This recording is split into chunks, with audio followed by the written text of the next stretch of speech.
It's time for Shawn and Maya in the morning. Quick pitch to Walter, looking for the record, cuts back, he's got it, he's out of it at 25 to the 26-yard line. Walter Payton becomes the National Football League all-time leading rusher. Jordan, open, Chicago with the lead. The Chicago Bulls have won their sixth NBA championship. Chicago has won the Stanley Cup. Palmero over the head of Jenks. Uribe charges, throws, out! And the White Sox have won the World Series. A little bouncer slowly toward Bryant. He will glove it, throw to Rizzo. It's in time. And the Chicago Cubs win the World Series.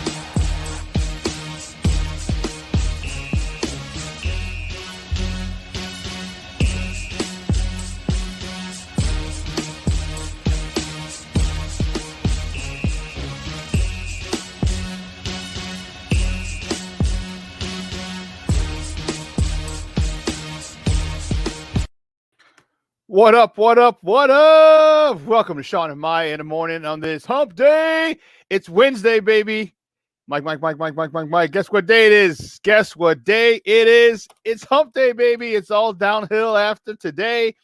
And I mean literally and figuratively, as we're supposed to get dumped on again with a whole bunch of snow here in the Chicagoland area tomorrow. But that's, you know what? Don't borrow the sorrow from tomorrow. We ain't going to worry about that because we got a lot of sports to talk about today, guys. Thanks for tuning in. I'm your boy, the Superback, Shawn Sierra. And if you're watching this on Facebook Live, well, then I guess you found us on Facebook. And then if you're watching this on our app, SportsZone Chicago, then I guess you found us on our app. Now, listen, if you haven't liked our page on Facebook, you can like Shawn and Maya in the morning, but also like SportsZone Chicago. And if you have not downloaded the app, it's also SportsZone Chicago. Please, wherever you get your apps from, please download the app, SportsZone Chicago. Now, if you're watching us on our YouTube page, well, then I guess you found us on YouTube. And guys, if you have not subscribed to our YouTube channel, please do so. We have a ton. Maybe I should say tons, because that's more than one of good shows on, live shows you can check out. So make sure you subscribe to our YouTube channel. Once again, SportsZone Chicago. Now, if you want to follow me, you can also tweet the show. You can tweet us at SM_mornings, at SM_mornings, SportsZone Shy, that's CHI, at SportsZone Shy. Now, if you want to follow me, just me, personally online, want to know what I did? Let me tell you what I did. Want to know what I did? Here's what I did. I made it nice and easy for you folks. Nice and easy. One handle for Facebook, Twitter, Instagram, Snapchat, the Snapper. All one handle at the Shawn Sierra. And you know what day it is? It's Wild 'N Out Wednesday. I know it's hump day, but it's Wild 'N Out Wednesday. And yeah, you know what that means? My co-host is in the building. She's back. She's lathered up. She's ready to go. She got a lot to say. And I can't wait, guys. Bring her out. She is the one, the only. Well, she's my only co-host, but I have temporary co-host, but she is my only, the one, the only, the incomparable, the indubitably the beauty and the brains of this show, Maya Kai. What up, Maya? Well, I can confirm the brains part. I got that down. That I will own that wholeheartly. Absolutely. No, I'm good. Yes, we have a lot to talk about. Courtside Karen. I love it. I love it. LeBron, such a polarizing figure. Oh my God. So yes, we have lots to talk about. So of course, you can always follow me at Maya_Akai on Instagram and on Twitter and Facebook at The Sports Chica is how you find me. Man, I'll tell you, it was. I can't wait to get into SportsZone to Courtside Karen. See, you let fans come back and you see how people start acting. Dude, and we're going to talk about it, but with her little tirade, because we were going to talk about this in the top of the morning segment, how she kind of issued an apology, but before she issued the apology, she was on Twitter going on a rant. Of course. And first of all, I'm like, listen, Heifer, okay, just stop. First of all, stop. It's a sporting event. Your husband, he's heckling LeBron. LeBron's heckling him back. It's fine. You know what? You know what that reminds me of? That reminds me of Ronald Isley. Remember Ronald Isley? He's like, stop. Two men are talking. Woman. Exactly. Stop. Okay, don't jump in there and try and protect your mans who he paid to pay for the tickets. Well, first of all, if you like your daughter, he was like, "That's a what?" Yeah. So it just reminded me of Ronald Isley, Yeah, I can't. We'll talk about that. That was some monkey business right there. Yes. That was hilarious. Hey, well, listen, we got a great show for you, but we need you to get interactive with us today. And man, Vernon's already burned up the chat line wherever you're watching us from, on Facebook Live, on our app, or on our YouTube channel. Doesn't matter. Just leave a question or comment, and we'll post it right here on the screen. I want to bring out my guy. He is the man who makes it all run. He is the man behind the curtain, the Wiz, our Puerto Rican Swiss Army knife, Ivan Vargas. Ivan, what's up, Papa? How are you? Good morning, guys. How are you? So fresh and so clean, huh? Dude, man, I was in a panic because I'm like, man, I need this shower. Like, the baby just got sent off. I'm like, I need this shower, and I was like, come on, hurry up. I thought it was late. We can't smell you, right? No, I got you. But okay, it's about looking good. You use some lotion, but okay. Yeah, I know. I probably do. But hey, honestly, on a more serious note, I just want to tell everybody out there just to be safe, because I've been just seeing all these carjackings and robberies just shoot up, and it's not just one side; it's everywhere. It's north, south, no, it is west. It's everywhere. So everybody out there, just be aware of your surroundings and be safe, please. It's funny because the 4 kids that they arrested yesterday, it was up on the north side. Mm-hmm. I don't know if they had guns. I think they just tried. Like, if you don't got a gun, me and you are fighting, and I'm taking a couple of you suckers out. I still got anger issues from childhood that I haven't resolved. And why do you think I played football for so long? I'm taking knees out. I'm breaking arms. Okay, no. You might get my car, Look. but if there's more than 3 of you, I guarantee 2 of you are going to be going to the hospital. One of your bones will be sticking out your body. So don't even try. No. Please. If they have a gun, okay, you can have it. Okay, you can have it. You're smart. You can have the car. It's not that serious. I just get another one. No. You never know how that stuff is going to go. You don't know what they have. It's not even worth it. Just give them the car and let it go. No gun. I can even fight with it if you got a knife. I'm only engaging people if it's a life or death matter. Because matter of fact, if somebody carjacked me, I'm like, hold up. Don't even waste your time. Here's the keys. I'm done. I'm not even arguing with you about it. You can take that. You can have it. I'm not doing it. I can just say, here's the keys. Oh, I just did the oil change, so you'll be good for a while. Right. I just filled up gas, as you know, because I'm at the gas station. Yes. I just had the interior clean. Go enjoy yourself, because I'm just going to get another one. It's just that simple to me. I got that black ice car freshener, too. So I might be a little upset because, my dream car, my goal by the end of the year is to get my Tesla. Now, that might be the only thing I would be remorseful. But here's what's funny about that. They wouldn't get too far anyways, because they would sit in that mug and be like, how do you even drive this? Because if you see the inside of a Tesla, it just doesn't look like a regular car. First of all, you got a laptop screen, a big screen TV in the thing. Like, what the hell? You know what? We're going to pass on this. I'm like, oh, really? Okay. Yeah, but yeah, it's crazy with the carjackings. I mean, and the thing is, I've known. Here's the crazy thing. I'm not sure if I told you about this. I have a coworker who had his car stolen. He went into a store like Walgreens or something, came back out and was walking around like he's like, I thought I was just old and forgot where I parked the car. He goes, I'm walking the parking lot. He goes, but Walgreens isn't very big. And he goes, I finally realized my car was gone. He's like, I'm hitting the button, and nothing's happening. Waiting for the doop, doop, doop, doop. Okay, here's the thing. He's like, and I'm confused. He goes, because I have a push to start car. I said, okay. So I guess there is this device that people can buy online that pretty much scrambles the code that allows you to start the car. I was like, see, you can't have nothing. That's why we can't have nothing nice. That's why we can't have nice things. My goodness.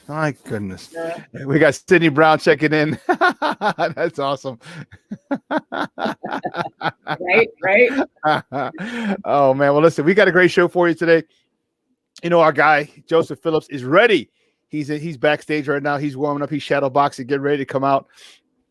And he's not wearing his DJ D Nice hat or his Bill Cosby sweater. What's all that about? We'll talk to him about that in a second.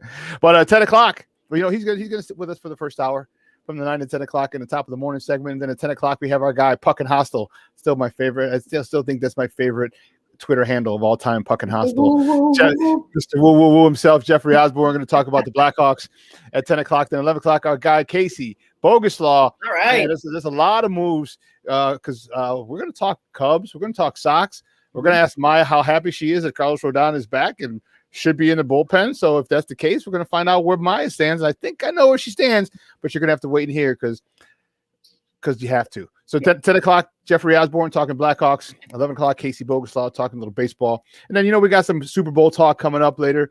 We got some Bulls talk coming up. Man, we got a lot to talk about. So to borrow the phrase of our old drunk uncle, Ken Hawk Harrelson, sit back, relax, and strap it down. We got a great show for you. So you know how we do, guys. The first segment of every show, it's called Top of the Morning to You. And these are the hot topics of the night before, just for sports in general. And boy, oh boy, do we have some doozies. The Top of the Morning segment is powered by the Chicago Crusader newspaper. And with that, we bring in their guy. We bring in our guy. We bring in your guy, that crazy mug, the guy you can find on Twitter at ACA Joe, man, who's going to be in another Papa again. Yeah, in June. Yeah, congratulations. Oh, yeah, he dropped the bomb last week. You dropped the bomb on me. Wow, I guess he did drop the bomb. Okay. Bring him out, our man, Joseph Phillips. Joseph, what's up, Papa? What's up, Papa? God bless. Oh, squared. Can y'all hear me? Congratulations. Oh, thank you. Thank you. Okay. All right. Yeah. He dropped the bomb on us last week. I was like, whoa. Yeah, I brought the llama out, man. I tried to ease in the news with the puppet, But yeah, he had a puppet. Like, what the hell are you doing? He's like, totally threw me off. I'm like, what the hell is this guy doing? It was a misdirection, like Houdini. Yeah. Like Nice. All right. Nice. He said he's having another boy. I'm like, God bless your wife, because now she's got 3 boys to deal with. But you know what? You know we're not easy. Hey, that's better than 3 girls. I would take that any day of the week. I'll tell you, Zion and Theo, So my big boy Zion and my baby boy will be named Theo. Okay. So Theo, is it after behind the names? Is it just names you picked? Are they named after anything? These are biblical names, right? But the Theo name, my wife, she a Cub fan too. What's that? Is she a Cub fan too, or what? Yeah, she's a Cub fan. So that's where you got the name Theo, like in that. Actually, it comes from it means the love of God. So it's a biblical name, has a theological name attached to it. So it's perfectly fitting. Me, gaining my theology degree on Sunday, so it's kind of Theo. Like there you go, theology. There you go. Theology. Yeah. Well, it's safe to say, Joseph, that you was making moves in 2020. Literally. Yeah. Who won't waste no time? Okay. Yeah, it's that COVID. I told you this, the baby boom, the COVID-19. Yeah, you're right. This will be. Well, you know what? Actually, there's not as many kids. I thought there'd be more kids born, but maybe we'll start to see it. It's unreported. It's unreported. Once people, because you figure March, April, okay, it's not going to go too long. But when people start getting in, like, hey, you got COVID? No, you got COVID. Want to come Netflix and chill? As long as nobody names their baby COVID. Okay. No, COVID or Netflix? No. Because you got somebody right. They don't just be that ridiculous. They'll be like, my baby Hulu. Yeah, don't name your baby Hulu. And Maya, by the way, my son loves Tesla. Son Zion, he actually wants to build a Tesla car from the ground up. I think he kind of he ran into a guy in a park, and I think he was one of the Tesla workers or something like that. Really? He passed some information on to my son about pitching an idea to creating the next big Tesla. So my son's he wants to win a $10,000 scholarship. I love it. So that's what I'm talking about. Now you've been working on it. 10,000. Yeah, I know that's. And he worth like $200 million. Look. Yeah, I know, right? But I think he has more than taxes in a day. I think he has a chance not only to get the $10,000, but to get his patent pushed through if he wins. So. No, I'm just being a smart ass. That's good stuff, man. If that's what he wants, that's awesome. That's cool. Hey, that's super dope, dude. That's super dope. So, well, listen, guys, you know how we do. The first segment of every show is called Top of the Morning to You, and our first top of the morning topic is the Blackhawks. Goodness gracious, great balls of fire. Blackhawks fall to the Carolina Hurricanes yesterday, 4-3. Overtime couldn't even contain this. We had to go to a shootout, and the Blackhawks were blanked in the shootout. During the game, Kurashev, Kane, and Strome had goals. Kane also had 2 assists because not like he's awesome or anything. I think they may have found a goalie in Kevin Lankinen stopped 38 of 41 shots yesterday, but they just weren't able to hold on as Carolina beats them 4-3 in the shootout. Yeah. Oh, yeah. I mean, we knew this was going to be rough goings. Yeah. And so I kind of look at this season as, okay, I'm just going to chalk it up to it's just not going to be a good season for them. We know they're rebuilding. You're right. They didn't have a goalie, so let's kick the tires on this and see how it works out. It is good to be able to see them to go into overtime, have a shootout, because at least you're not having games where they're just losing flat out. You know what I mean? I mean, there are some games where they're being competitive. So you see something there. It's finding those lines, getting those matchups, and of course the goalie piece. So, it's a loss, but at least you got to see some of those players step up and the development is there. I mean, that's just how I kind of look at it. It's just another development year.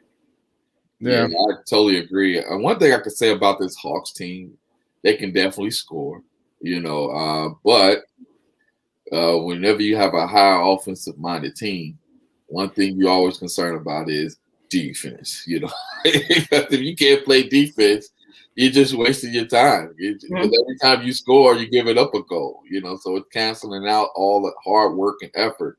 And then also shout out to Kurashev? Kurashev, yeah. Kurashev, the rookie, he's making a name for himself right now, along with Lankinen, the goalie. Kevin Lankinen, yeah. Like 3-2-1 in his last, 7 starts. So, they're doing well. And Kane is always productive.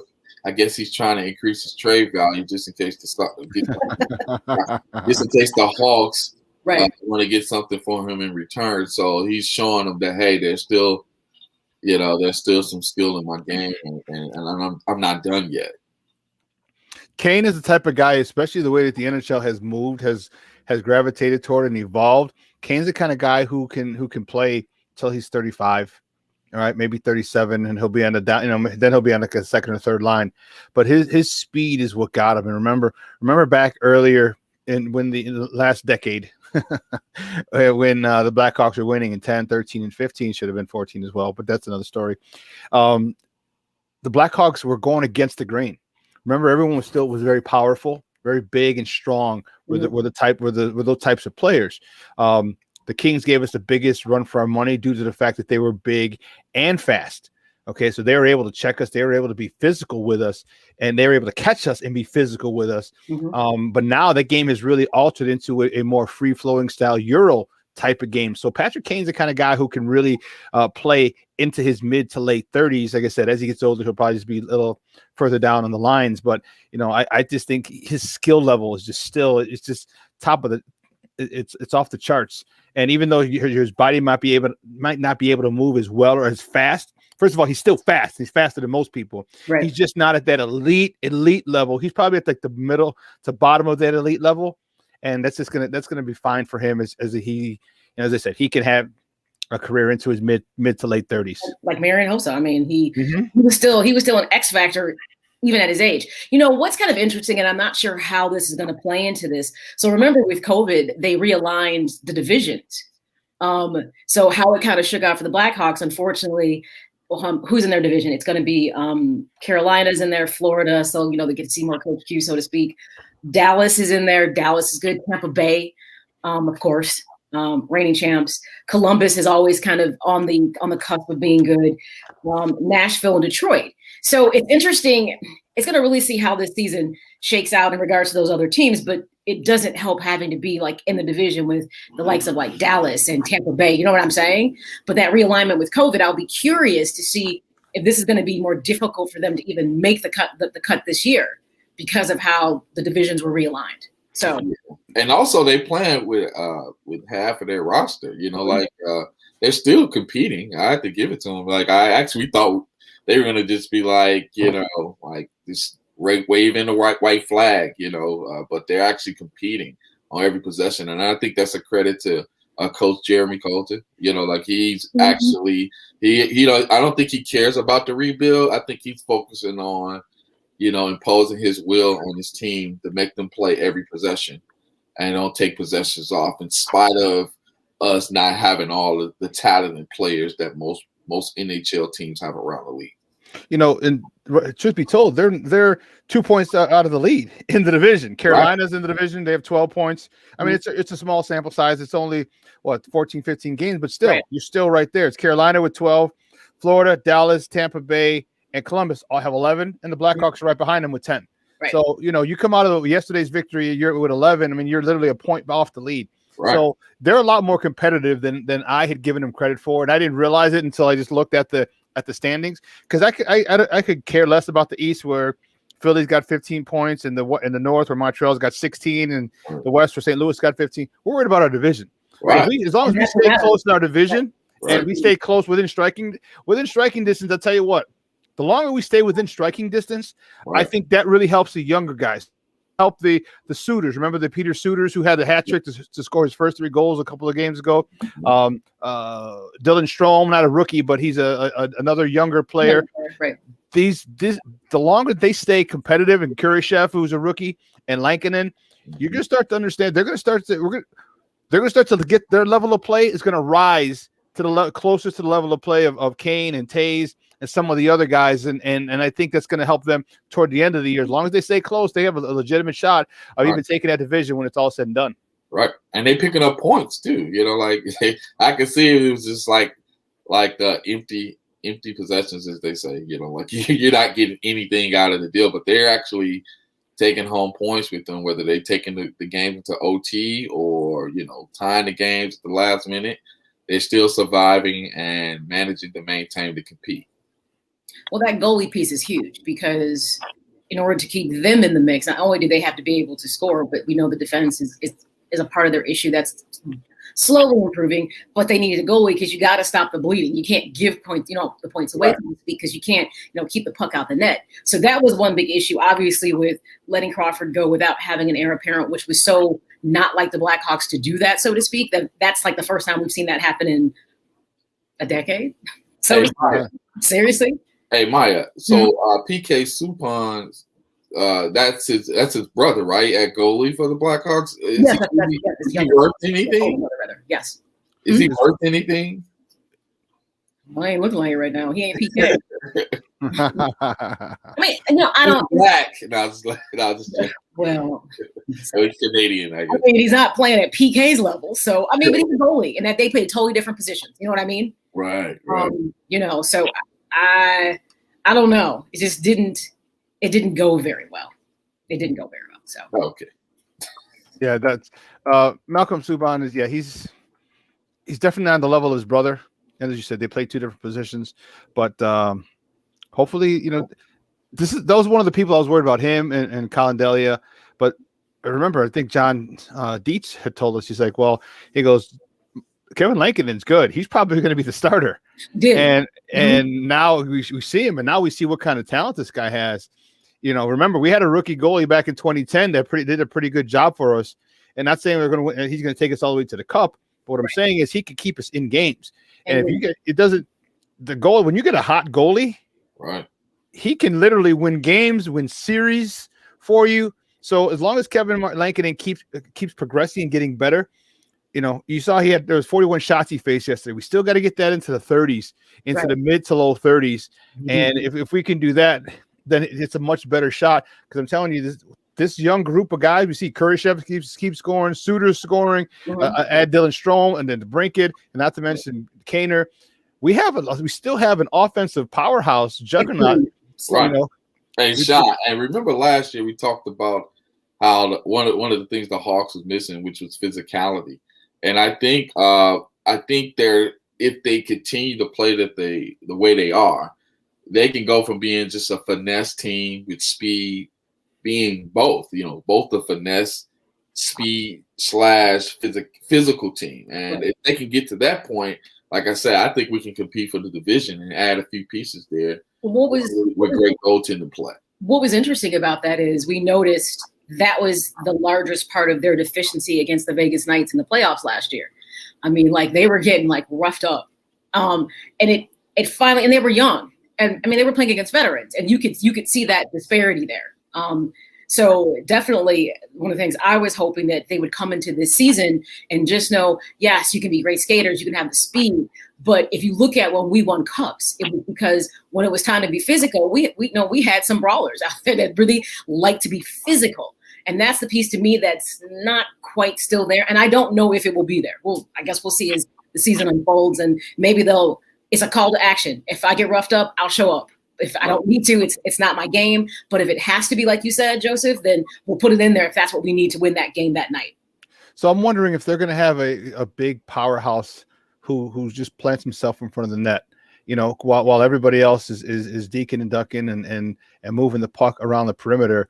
Who is our big guy in front of the net? And remember, it was Bufflin for a while. Then you had once Haas came. There was no one moving Haas whenever he decided to plant himself in front of the goal.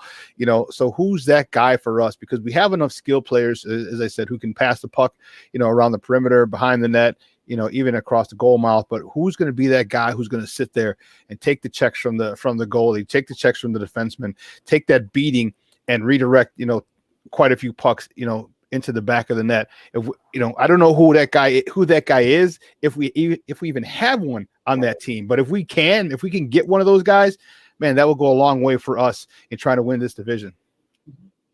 Totally agree. Well, listen, we got to take a quick break, and on the other side of the break, we're going to talk a little courtside Karen. Some more. We're going to talk about the guy she was heckling is Joseph's favorite player, LeBron James. So don't go anywhere, folks. More top of the morning topics on the other side. Keep it locked right here. Shawn and Maya on SportsZone Chicago.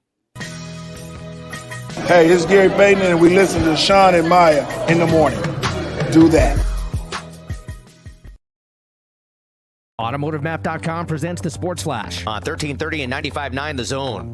A 2-goal third period lifted the Blackhawks past the Blue Jackets 3-1 on Sunday. Goals from Patrick Kane, Philip Kurashev, and Pia Sutter, while Kevin Lankinen made 32 saves in net. The Blackhawks improved to 1-1 on a 4-game homestand after losing 2-1 to the Blue Jackets on Friday night. The Hawks had been winless in 3. The Hawks with a sorely needed win a day after the team canceled practice due to COVID-19 concerns. Ryan Carpenter and Nicholas Bowden were placed on the NHL's COVID list, joining teammates Alex DeBrincat, Adam Boquist, and Lucas Wallmark. The Bulls are home tonight hosting the Knicks. Chicago coming off a 123-122 home loss against the Blazers on Saturday. They'll look to snap a 3-game slide tonight. The Bulls and Knicks also play again Wednesday night at United Center.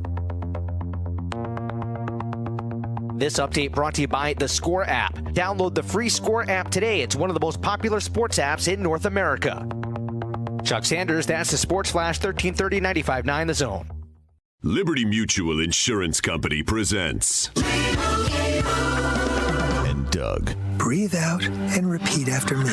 Liberty Mutual customizes your car insurance so you only pay for what you need. Liberty Mutual customizes your car insurance so you only pay for what you need. Your bird is eating my candles. Your bird is eating my candles. No, seriously, he's making a mess. No, seriously. Liberty, liberty, liberty, liberty. Get a customized quote at libertymutual.com.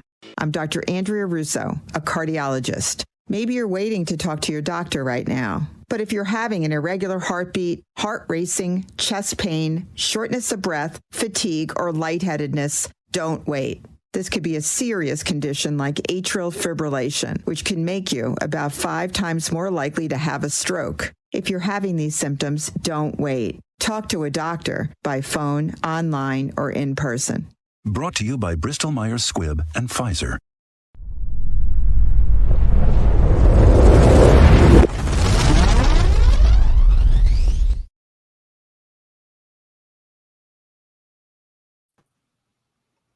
So, I'm minding my own business, and Chris has been a Hawks fan forever. He's been watching the games for 10 years, whatever. He has this issue with LeBron. I don't have an issue with LeBron. I don't give a fuck about LeBron. Anyway, I'm minding my own business, drinking my having fun. All of a sudden, LeBron says something to my husband, and I see this, and I stand up and go, "Don't fucking talk to my husband." And he looks at me and he goes, "Sit the fuck down, bitch." And I go, "Don't fucking call me a bitch. You get the fuck out of here." And I go, "Don't fucking talk to my husband like that. Don't talk to my husband." And he literally was like, "Fuck you, bitch. Sit sit down, bitch. And all of a sudden, now I'm getting kicked out. Excuse me, I have courtside seats that I pay for. Fuck you, LeBron. You're a fucking pussy. Get the fuck out of here. Welcome back to Shawn and Maya in the morning on SportsZone Chicago. And Joseph Phillips, I know, is really happy about that. And you know what? Talk about exaggerate. You could tell the wine had kicked in, or the beer, or whatever she was drinking, because there was no back and forth of LeBron going back at her husband and her. Come on now. Because trust me, with LeBron being who he is, if there was that type of language going on back and forth, but from him to her, come on, dude, that would have been all over the media, all over television. So you know she's so full of crap. Like, come on, courtside Karen, stop acting silly. Wow, unbelievable. Well, tell them how you really feel. You know, like what else can you say, man? Like, my whole thing is this: when it comes to spectators, please, whatever you do, don't interact with them. You know, because you're gonna put yourself. Because this is not the only time LeBron has been interacting with spectators. Okay, he's been doing that over the past 2-3 weeks, doing it. You know, back and forth. Some has been a great motivation factor for him because he's actually been ripping off a certain amount of points. But now it's getting to a point that the fans are starting to come back, and they know, and I'm going to say this, okay? They know your boy is a fraud, okay? They know he's a fraud. This ain't got nothing to do with black and white right here. This is all about authenticity, okay? A lot of people don't like LeBron James because of the way he does things, and I've always said this. I'm not just white Karen. I've said this too, okay? There's something not genuine about the brother. And I think he said something toward the guy about steroids, using steroids. And I'm thinking to myself, are you talking about steroids? Where you've been suspected for using PEDs and you're going to come at this guy on steroids? That's all I got to say about that. I'm done. He said, a big old steroid ass or something like that. I guess the guy's a kind of bigger dude. And so he, you know, and you know what? And that's something you would say, especially if you see a big guy, that's an easy insult to throw at somebody. He did, you know, Botox. She was Botox to the max. Yeah. She's like 25. I was like, what? Because she looked really old. Yeah. She looks like she's 35. And I'm like, if you're 25, why do you have that much Botox? Why do you even need Botox at 25? Everything's still tight and perky and tight. It's not. Well, that's how it's already supposed to be. I was like, whoa. You know, I don't, at the end of the day, look, you love LeBron, you hate LeBron. I don't know the man. So one thing I'm not one to do is to judge whether I think somebody's authentic, because think of the times that people assume that they knew you or judged you, not actually knowing you. So I'm not big on saying he's a fraud or he's this or he's that, because I personally don't know the man, and you can't judge a person just simply on their public persona, because we love to do that in the court of public opinion. We like to pass judgment on people.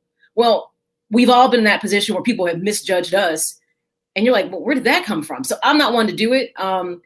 He does what he's supposed to do on the court. I love the stuff he does off the court.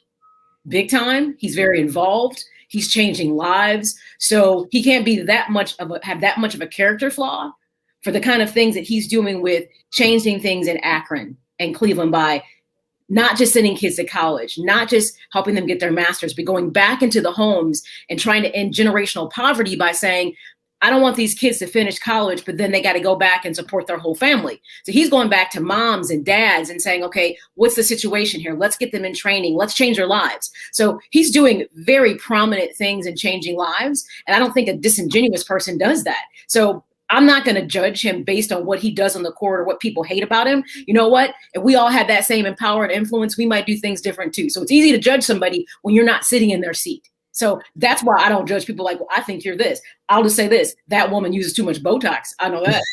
And that's evidence in my face. Just there, you know. Just like, well, that's okay. Botox. Oh my God!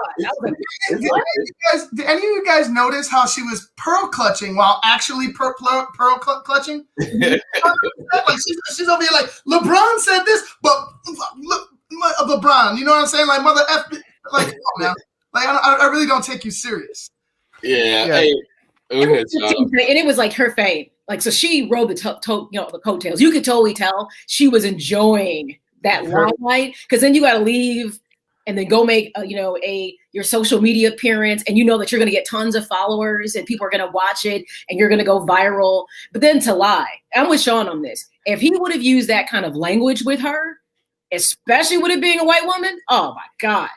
In the South? The internet would have been like, Hey, I think a black man can't talk to a white woman like that and get away with it? Please. I think y'all babying him a little bit too much. Babying him? You gotta learn to be objective about it. Wait, but how? Let me ask you a question. Do you think how LeBron babying said that to her honestly? Do you think he said that to her? Honestly. Look, LeBron James is No. Answer the question. Answer the question. Do you think he said that to her? He said something that triggered.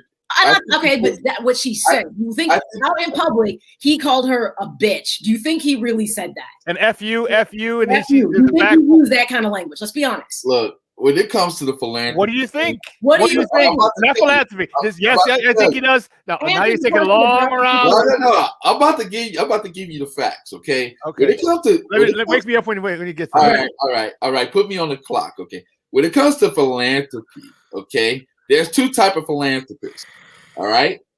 Those are philanthropists that give with a free heart. They don't try to have any type of motives attached to that. And then there's philanthropists that give so they can get the applause and the attention. LeBron James fall in that category. I'm sorry. I know that most people are like, you're a hater and all this. No, I'm not a hater. I'm a realist. I see through the brother. He's fake. He's not genuine. And I think it took another fake person to call him out. She got Botox and all that stuff on her face. She says, okay, if he's fake, I can be fake too, and call him out and make up all these stats and all these stories like he does. Okay. So what do you have before you come on? Sometimes. What you say? What do you drink? What I drink? This goes to show you how fake she quickly. Here's the letter to say last night. I like how she starts that. To say things escalated quickly at yesterday's game is an understatement, and I want to apologize for losing my cool and removing my mask in the heat of the moment. What? Yeah, I'm sorry for taking off my mask. My husband is a huge sports fan, and we're passionate people. And let's be real, sports wouldn't be sports without a little trash talking. What should have been a quick back and forth between two adults got out of hand, and my natural instinct to stand up for the man I love kicked in. Did I get defensive when that happened? Yes. Did I use offensive language when I could have taken the higher road? Yes. And for these things, I take full responsibility. Yeah. He's trying to be Karen, shut your ass up. No one wants to hear from you. She didn't have to. First of all, nobody knows who the hell you are. No one gives a damn who you are. So you don't need to issue an apology. You're not a celebrity. So Shawn. No, who's they? No, the Karen doesn't need to. No one gives a damn about your stupid ass apology, especially after they saw the rant. Okay, first we all know alcohol was involved. So you came out of pocket and you said LeBron effed you for like 25 minutes. It was F you. Like, come on, man. Okay, if that was said, and you never answered the question, Joseph. You never answered the question. He did a little quick two-step. So you never answered the question. Do you think that's the back and forth verbal ping pong that went on? Because if he had said F you, and it would have gone back even once or twice, that would have been on the air. I think she gave the X-rated version. Okay, you can't even say it. Whoever was with her, the lady next to her, was filming the whole thing. You saw the Twitter, right? It was a woman who was filming the whole thing. So if a woman was calling her an F-bomb like that, guess what? That would have went viral because it was a woman right there taping the whole thing. So we know that it didn't happen. See, being objective is so important, regardless of how you feel about somebody. When you want to see, here's the thing: don't slander. And don't take somebody's character just because you don't particularly care for them. Be honest. You got to be objective. Yeah, but when you're trying to be honest in a politically correct society, you're being blamed for slander. What I'm saying is that at the end of the day, you're basing things on facts, and I'm like, how can you prove to me that he's fake or disingenuous? What are the facts? No, but what are the facts? What are the facts is that he keeps jumping from team to team, throws his teammates under the bus, he gets coaches fired. Do you want me to keep going? Yes. It goes on and on. He has you know what it is? You know what it is, Joseph? You wish you had that much power at your job. No, I don't want that. That's corrupt power. You wish you had that much power at your job. No, that's corrupt power. I'll go sell drugs before having that type of corrupt power. It's not now. Now we know you're lying. Now, Joseph, what do you take before you come on sometimes? Sometimes you be out there. What are you drinking? What are you drinking? Brother, it's just the truth, man. We don't call our own people out for being fake. What I'm saying is that at the end of the day, that's the thing. I don't get where you get that from. He wants to be Michael Jordan so bad, and he'll do whatever it takes to be that. But don't. Kobe also respected and modeled himself after Michael Jordan. Did that make him fake? What you say? That's a good point. You heard exactly what I said. Kobe was the image. Kobe was he? What she said was he fake? He was the Bizarro Mike. No. My question specifically was he wanted to be Mike. He said, "I want to be like Mike. I fashioned my game after Mike." He pursued Mike. My thing is this: LeBron that make him fake. But LeBron wants to be Mike. Okay, you know what? Forget it. He can't be honest. He wants to be Mike without doing Mike's work. You can't do that. So here, it's very simple, Joseph. Because Kobe modeled his game after Michael, and it's well documented, and those are the words that came out of Kobe's mouth. Okay, though they came right out of Kobe's mouth. Maya was asking, does that make him fake as well? Because you're saying he was fake too. Kobe was fake. Okay, now you know fake too. Kobe. Hey, rest in peace, Kobe. But he was fake too. Joseph, Kobe was fake. He was trying to talk like Michael Jordan. Come on now. Joseph, in the press conference. Sean, you remember Joseph has that Kobe conspiracy. Remember he was talking about that? It's coming for you. It's not a conspiracy. You'll be perfect for you. What I think is courtside Karen was definitely drunk out of her mind. You're not Joe. That's your no, name. y'all just upset because I'm in agreement with courtside Karen, and y'all know LeBron is a fraud. Oh, QAnon Joe. Wait, but why do you say he's a fraud? I mean, because here's the thing I don't understand. Hold on, Joseph. I'll let you speak and I'll shut up. All right, when you talk, why do you think he's a fraud? See, I didn't like LeBron either. I despise the guy after the decision. Okay, I thought it was childish. I thought it was petty. I thought it was narcissistic. I didn't like it, but he was young. He did something stupid. Okay, and I don't know about you, but I did one or two stupid things when I was 21, 22, 23, 24. Okay. All right. He has a bigger platform to do something stupid. Okay. And millions of people watch him being stupid. Millions and millions of people didn't watch me being stupid. Okay. So as he got older, he started doing more things. Okay. For the community, for his hometown, for his friends. Okay. There's a whole bunch of things that he's done to uplift his people. Okay. Now, whether you like the fact or not that he goes to different teams, that's neither here nor there. I want to know why you think he's a fraud when he's built a school for disadvantaged children who are a poor system, where he puts his friends through his boys, his road dogs from high school, where he puts them through college to get their masters, and they become Team LeBron. Those are his boys. You know that. Those are the guys those are his A1s from day ones. Okay, so those are all everyone who represents him is around him, his inner circle. Those are his boys, and then he does all these other charitable things. Why do you think this guy's a fraud? You may not like his game. You may think he's a D-bag for flopping when he's 270 pounds. That's cool because I do. But why do you think he's a fraud? He is one of the best basketball players to ever play this game, and I'm still not a huge LeBron fan. I'm not a LeBron basketball fan. I'm a LeBron James man fan. You follow me? Him as a man and what he's doing for the community as a man, that's the fan I am. Basketball, but why do you think he's a fraud? It's just like a politician, okay? There's Democrats and there's Republicans, but they both work for the same squad. Mm-hmm. LeBron is that in a nutshell. He's a puppet, brother. Whenever you see a puppet, that means that you're doing things to please the masses, but behind the scenes, you have a different agenda, okay? At the end of the day, when it comes to LeBron James, when he gives to one up another person. Like just like with the Michael Jordan thing. Michael Jordan don't give. So what does LeBron goes out and do? Oh, I'm going to go out and give $900 million. Not because he's trying to give, but because he's trying to show up Michael Jordan.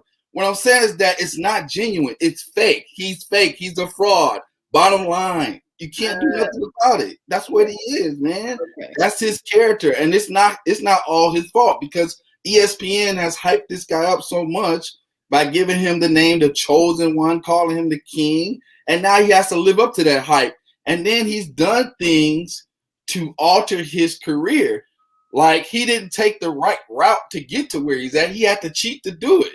That's cheating, brother. That's low character issues. You have to call it out, and I'm not afraid to call it out. Okay, QAnon Joe. Okay, you know what? You've dug your heels into this, and trust me, you have plenty of people who don't like him. You got people who love him. So everyone's entitled to their opinion. So I'm just gonna let it sit right there.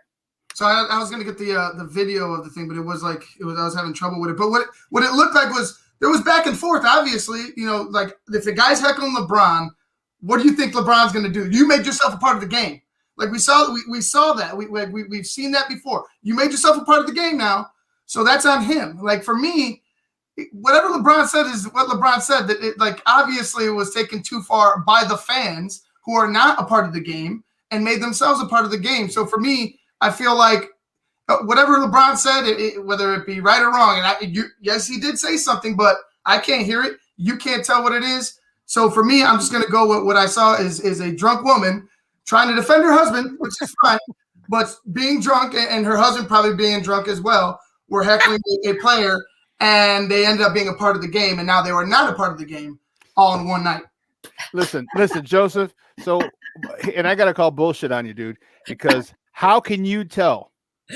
How can you tell what his agenda is? How can you tell why LeBron is giving? How can you sit there and with such assertiveness say LeBron's giving to be like Michael Jordan? LeBron's giving because he wants praise. LeBron's giving because this. You can't do that. You can't speak. You can't speak. You can't speak for someone. So when someone speaks for you, then you cannot get mad whenever it says, "Well, Joseph is doing this because of this and this." Someone who doesn't even know you is gonna when someone speaks about you. No. But what I'm saying is, it's about you speaking. It doesn't have to be about LeBron James. It has to be about you speaking for somebody else and somebody else's actions. Okay, so you can't say, "Well, he does this because." You don't know why he does this. I watched this man cheat for 13 years straight. What are you talking about? Well, you do have to. I'm not sure. Do you know Miguel? You guys have been into believing this dude. It sounds like I've been brainwashed by this guy. Like every time he does stuff. Right. Yes, because somehow I had to pay. Let me tell you about that school. Let me tell you about the school thing. Okay, this is what people aren't understanding. LeBron didn't build the school. Taxpayers built that school. Actually, that's not exactly true because I know they paid. It was a partnership. They're paying 70%. Who actually runs the school? 70%. It's a partnership. 5% of the bill. Okay, so let's not go there. Okay. And two, a lot of stuff he does so he can get this. Again, there you go again. Speaking why he's doing things. You can't do that. You can't say why he's doing something. We live in a world where nobody does anything because they don't want any recognition. I mean, to be a human and to want to be recognized for your successes would be foolishness because all of us do what we do for naught because we're not looking for any type of recognition for what we do. No. We're all acting at that point. Then we all act in vain. And by the way, you have a little support from Miguel here, but I would tell Miguel you probably don't want to be courtside Karen because I will spay you. So don't jump on the Joseph train because shots fired. See, courtside Karen. Miguel. Sit down, be quiet. Hey, Maya. Hey, Maya, can I ask you this question, okay? Don't you believe that most philanthropists give quietly? Okay. Most of them do it. Well, I'm talking about yes and no. Wait. Can I say this? I'm talking about, like, for example, Michael Jordan. Michael Jordan, when he gives money, he don't talk about it all the time. But because we're in this social media age where everything has to be grandstanding, let's see. Let's take the picture with the poor people.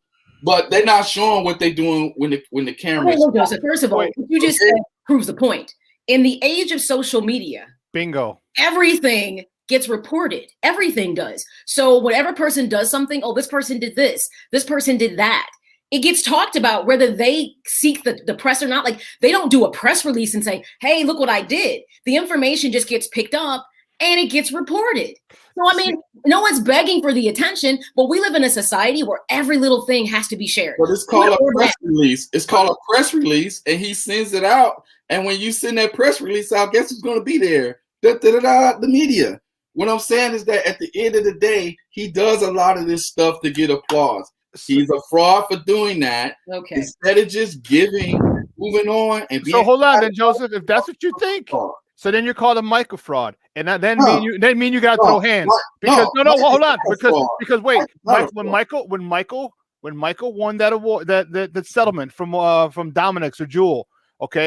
And he said, and there were the media, and he told the media, I'm not keeping it. So he went to the media and said, I'm not keeping it. I'm donating it to charity. He didn't have to say what he was doing with it. He went. Then when he opened up not the one, but the 2 hospitals in Charlotte, there was a press conference there. He was there. So wait a minute.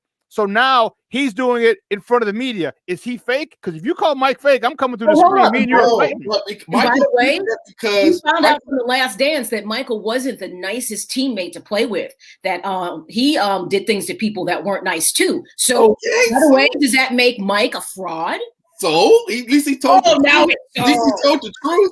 Okay. What I'm saying is this. Don't go with that. We men and women up here. What I'm saying is this: at the end of the day, which the reason why Mike came out with the hospital stuff, because the media kept saying, well, Michael don't give and he don't do this and LeBron does this. So Michael was like, look, why did he care though? I don't talk about giving. He's a billionaire. Why does he care? If he's going to be true and authentic, as you say, you say within who you are. He did that. Don't do a press release because this is me. If you're being authentic. Michael did that because he know that LeBron is a fraud. Okay, here we go. LeBron is a fraud. Separation. He's a fraud, man. It's just your hatred for LeBron. You just need to be real strong. Stop being a fraud. It's real strong. I mean, I know people who feel the same way, but they're not nearly as rabid about it as you are. Oh my God, he's a fraud. I'm sorry. Well, you know what? That's why Trump won the election back 4 years ago because LeBron. And that's why Trump lost and Biden won because of LeBron. Right. We're going fraud because LeBron. The election was a fraud too. 3 minutes.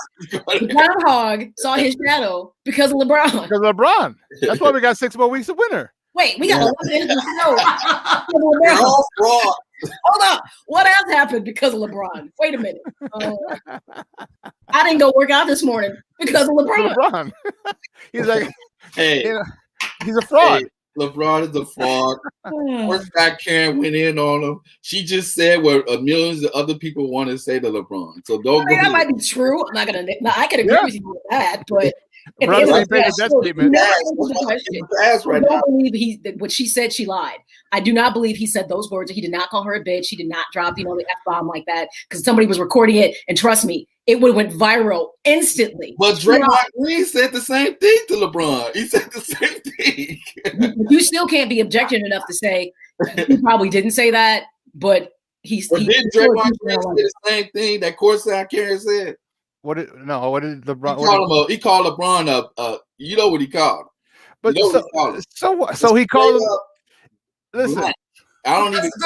Joseph, that's a fan, but that's a fan and a player on the court. Like there's a different. Like I said, they made themselves a part of the game. Fans are part of the game. Fans are part of the game. They pay your salary. What I'm saying is that at the end of the day, those are the spectators. That's what they're there for. The reason why he even won that championship. And I tell people it's a quote unquote he's a paper champion because there were no fans there in the building to heckle him and it was his fault. And it was all his fault. And now he gets fans back. You know what? Back and it's we're in a pandemic right now because of LeBron. Yeah. If LeBron wouldn't have because of LeBron. If he says let flu season be over, it would be over. But no, it's all because of LeBron. Let the pandemic be done. King James. That's it. Pandemic is over. He's a fraud, man. He would. It's son of a biscuit. He's just like he's a fraud, man. I'm sorry. You know what? You're having another baby because of LeBron. Y'all funny. Hey, whatever I gotta get y'all some LeBron jerseys. No, but here's the thing, though. Okay. Not like you. Y'all like the LeBron I respect his game, I'm not a hater. Like I was like a lot of people. I didn't like how he left Cleveland, but I respected he matured and he apologized for it. But I'm not Team LeBron. But I have objective enough to give people credit for what it is, and I would never want to walk a mile in his shoes because of the kind of scrutiny you get. You're damned if you do. He brings it on himself. He brings no, it. you know, in this day and age, you don't have to do anything anymore. If you don't say something, people are saying things about you. If you say something, you said the wrong thing or you said too much. You're damned if you do, you're damned if you don't. So people decide to not like you. My mother told me this in kindergarten. Sometimes people just aren't going to like you and there's no reason for why. Don't worry about it. And First of all, I didn't even know this guy, okay? I still don't know this guy. That's the Michael Jordan succeed, and then here comes this fraud out of nowhere wearing 20. You acting like you and Jimmy and y'all sitting saunas together and y'all having dinner and Christmas. And I know. I don't know this guy, but I shouldn't have. It's LeBron, his boy Maverick Jones, Maverick Carter. He's Joseph. A fraud too. He's a fraud. Everyone's a fraud. I mean, everyone's a fraud. Because of LeBron. This world, look. Maverick Carter. What's the other little guy name who got Anthony Davis out of there? What's the little agent name? I don't know. His boy. I'm gonna say this last thing, and I'm done with the LeBron stuff. Oh, you're done all right today. At the end of the day, okay. And I tell people, LeBron orchestrated the whole trade thing. He undermined. He got Daryl Demps fired. That's another thing. Daryl Demps didn't want to trade with the Lakers, and this man goes behind his back, get his GM hired, get Anthony Davis traded. Then the league gives New Orleans Pelicans the #1 pick and satisfy the king. That's so then you know what? Magic Johnson's a fraud because he got Paul Westphal fired too after his rookie year. He didn't want him there. He didn't want Paul Westphal in LA either. So that means Magic Johnson's a fraud too, is what you're saying. Because Magic stepped down. No. You're not listening to what I'm saying. You're not listening to what I'm saying. That Magic didn't want Paul Westphal as the head coach of the Lakers after his rookie year, and he got him fired. When I'm talking about stepping down, I'm not talking about him coaching. I'm saying after his rookie year, he did not want Paul Westphal as the head coach of the Los Angeles Lakers anymore, and he got him fired. So that means he's on the same par as LeBron. So whatever you call LeBron, call Magic, because Magic is the same thing. 7 coaches fired. LeBron got GMs fired, coaches fired. So now there's a level of it. Okay, come on, y'all. Look at the time. We gotta go. We gotta go. It's always a pleasure to have you on. Well, we love you, Joe. You crazy son of a gun. I love you. No one banters better with me than Joe. And you know what? Do me a favor. Let me know what the hell it is you're taking in the morning before the show, because I need some of that craziness. Yeah, what kind of herbal tea you drinking? Tune in next time to the LeBron hour. Jeez, he's a polarizing man, apparently. Okay. Listen, hey Joe, great stuff, Papa. We'll see you on Friday. Peace out. All right, listen, we got to take a quick break, and on the other side of the break, we're going to talk a little more hockey with our Blackhawks who missed a victory and missed it by that much yesterday. We're going to talk to our guy with the best Twitter handle ever, Mr. Puck and Hostile himself, Jeff Osborne. So don't go anywhere, folks. Keep it locked right here. Shawn and Maya on SportsZone Chicago.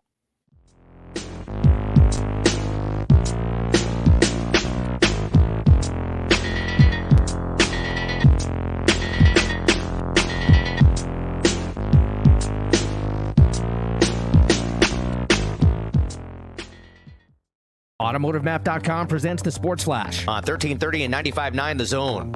A 2-goal third period lifted the Blackhawks past the Blue Jackets 3-1 on Sunday. Goals from Patrick Kane, Philip Kurashev, and Pia Sutter, while Kevin Lankinen made 32 saves in net. The Blackhawks improved to 1-1 on a 4-game homestand after losing 2-1 to the Blue Jackets on Friday night. The Hawks had been winless in 3. The Hawks with a sorely needed win a day after the team canceled practice due to COVID-19 concerns. Ryan Carpenter and Nicholas Bowden were placed on the NHL's COVID list, joining teammates Alex DeBrincat, Adam Boquist, and Lucas Wallmark. The Bulls are home tonight hosting the Knicks. Chicago coming off a 123-122 home loss against the Blazers on Saturday. They'll look to snap a 3-game slide tonight. The Bulls and Knicks also play again Wednesday night at United Center.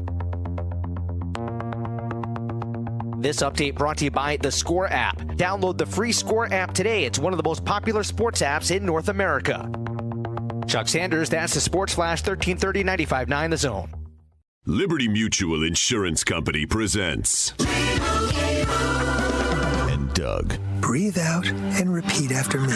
Liberty Mutual customizes your car insurance so you only pay for what you need. Liberty Mutual Mutual customizes your car insurance so you only pay for what you need. Your bird is eating my candles. Your bird is eating my candles. No, seriously, he's making a mess. No, seriously, he's... Liberty, liberty, liberty, liberty. Get a customized quote at libertymutual.com. I'm Dr. Andrea Russo, a cardiologist. Maybe you're waiting to talk to your doctor right now. But if you're having an irregular heartbeat, heart racing, chest pain, shortness of breath, fatigue, or lightheadedness, don't wait. This could be a serious condition like atrial fibrillation, which can make you about 5 times more likely to have a stroke. If you're having these symptoms, don't wait. Talk to a doctor by phone, online, or in person. Brought to you by Bristol Myers Squibb and Pfizer.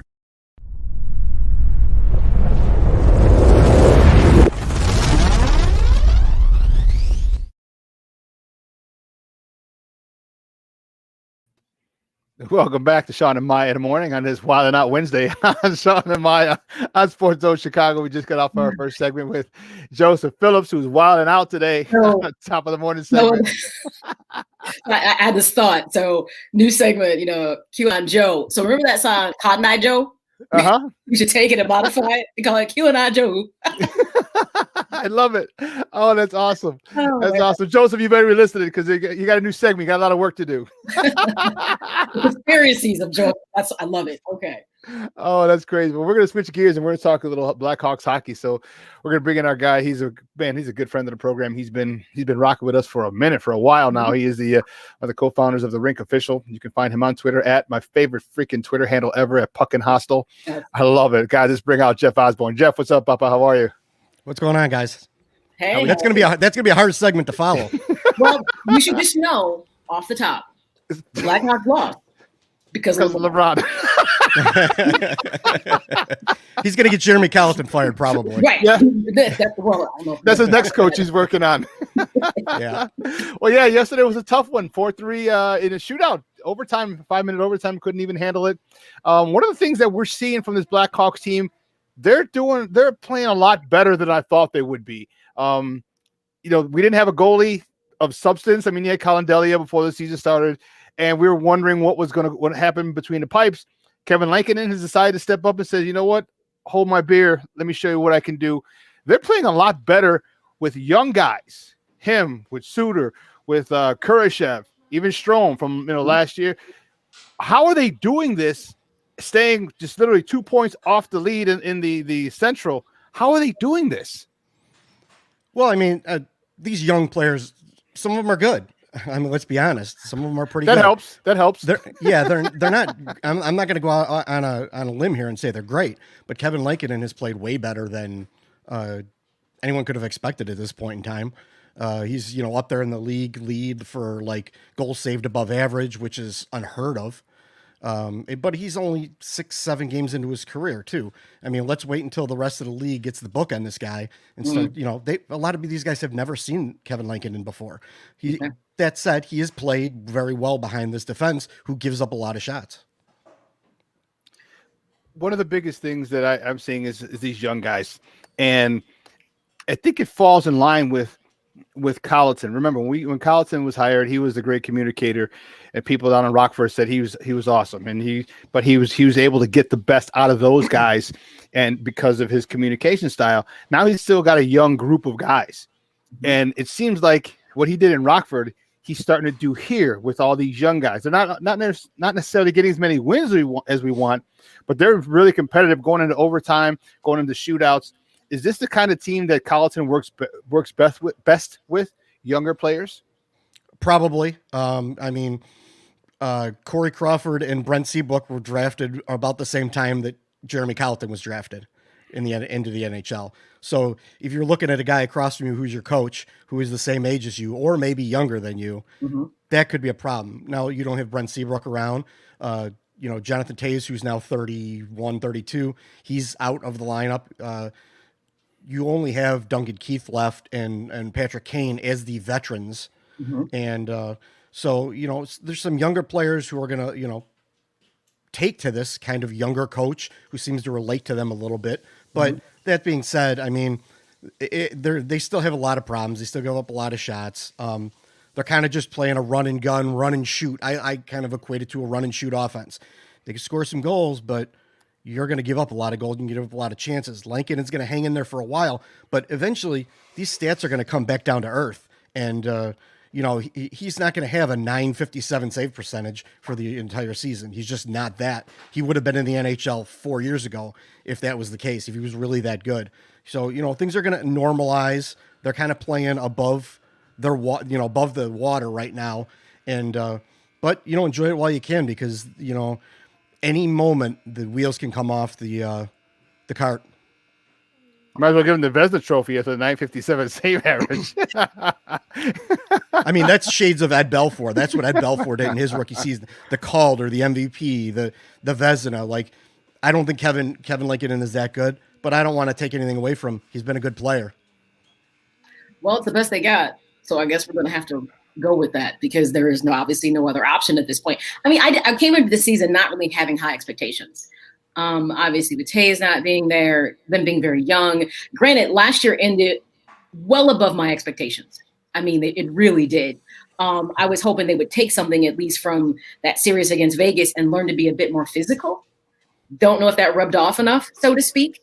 But what do you think about, because of COVID, with the realignment? Is this possibly even advantageous for them, considering, I mean, granted, they do have the likes of Tampa Bay and Dallas in there, which doesn't help, but can that be something that could be favorable for them, kind of seeing those same type of those teams throughout the season repeated? Yeah, I mean, Detroit is one of the worst teams in the NHL, and they're and that they got their two wins against Detroit. So that's gonna help them out. I think it's 8 games that they're gonna play against Detroit, and you got to think that they're gonna win at least 3/4 of them. So that's gonna help. The rest of the teams, some of them came out slow. Carolina is kind of a high-flying team. You saw that early in the first period, and then they kind of took their foot off the gas, and the Blackhawks were able to tie it up and then keep it close. Some teams probably are underestimating the Blackhawks too. They're still, if you look at them, their statistics and everything, they're probably still in the bottom third of the league. So maybe they're not the 31st worst team in the league, but they're probably going to, finish in the bottom 5, I would think still. But you know what? Enjoy it. It's fun. It's fun right now. You don't want to see them lose every single game. They've been competitive, even though they lose in overtime and shoot out some of these games. At least they've been competitive. You don't want to go out there and turn the TV on and watch the Blackhawks get smashed 6-1. So, this is about the best we could have hoped for at this point in time. Guys, we're joined by Jeff Osborne, Mr. Puck and Hostile himself, from the Rink Official, talking a little Blackhawks hockey right here on Shawn and Maya on SportsZone Chicago. As I said, talk to me about this rookie class, a group of youngsters. I'm really liking this. With Kurashev, scored again last night. With Suter, scored a hat trick for his first 3 goals.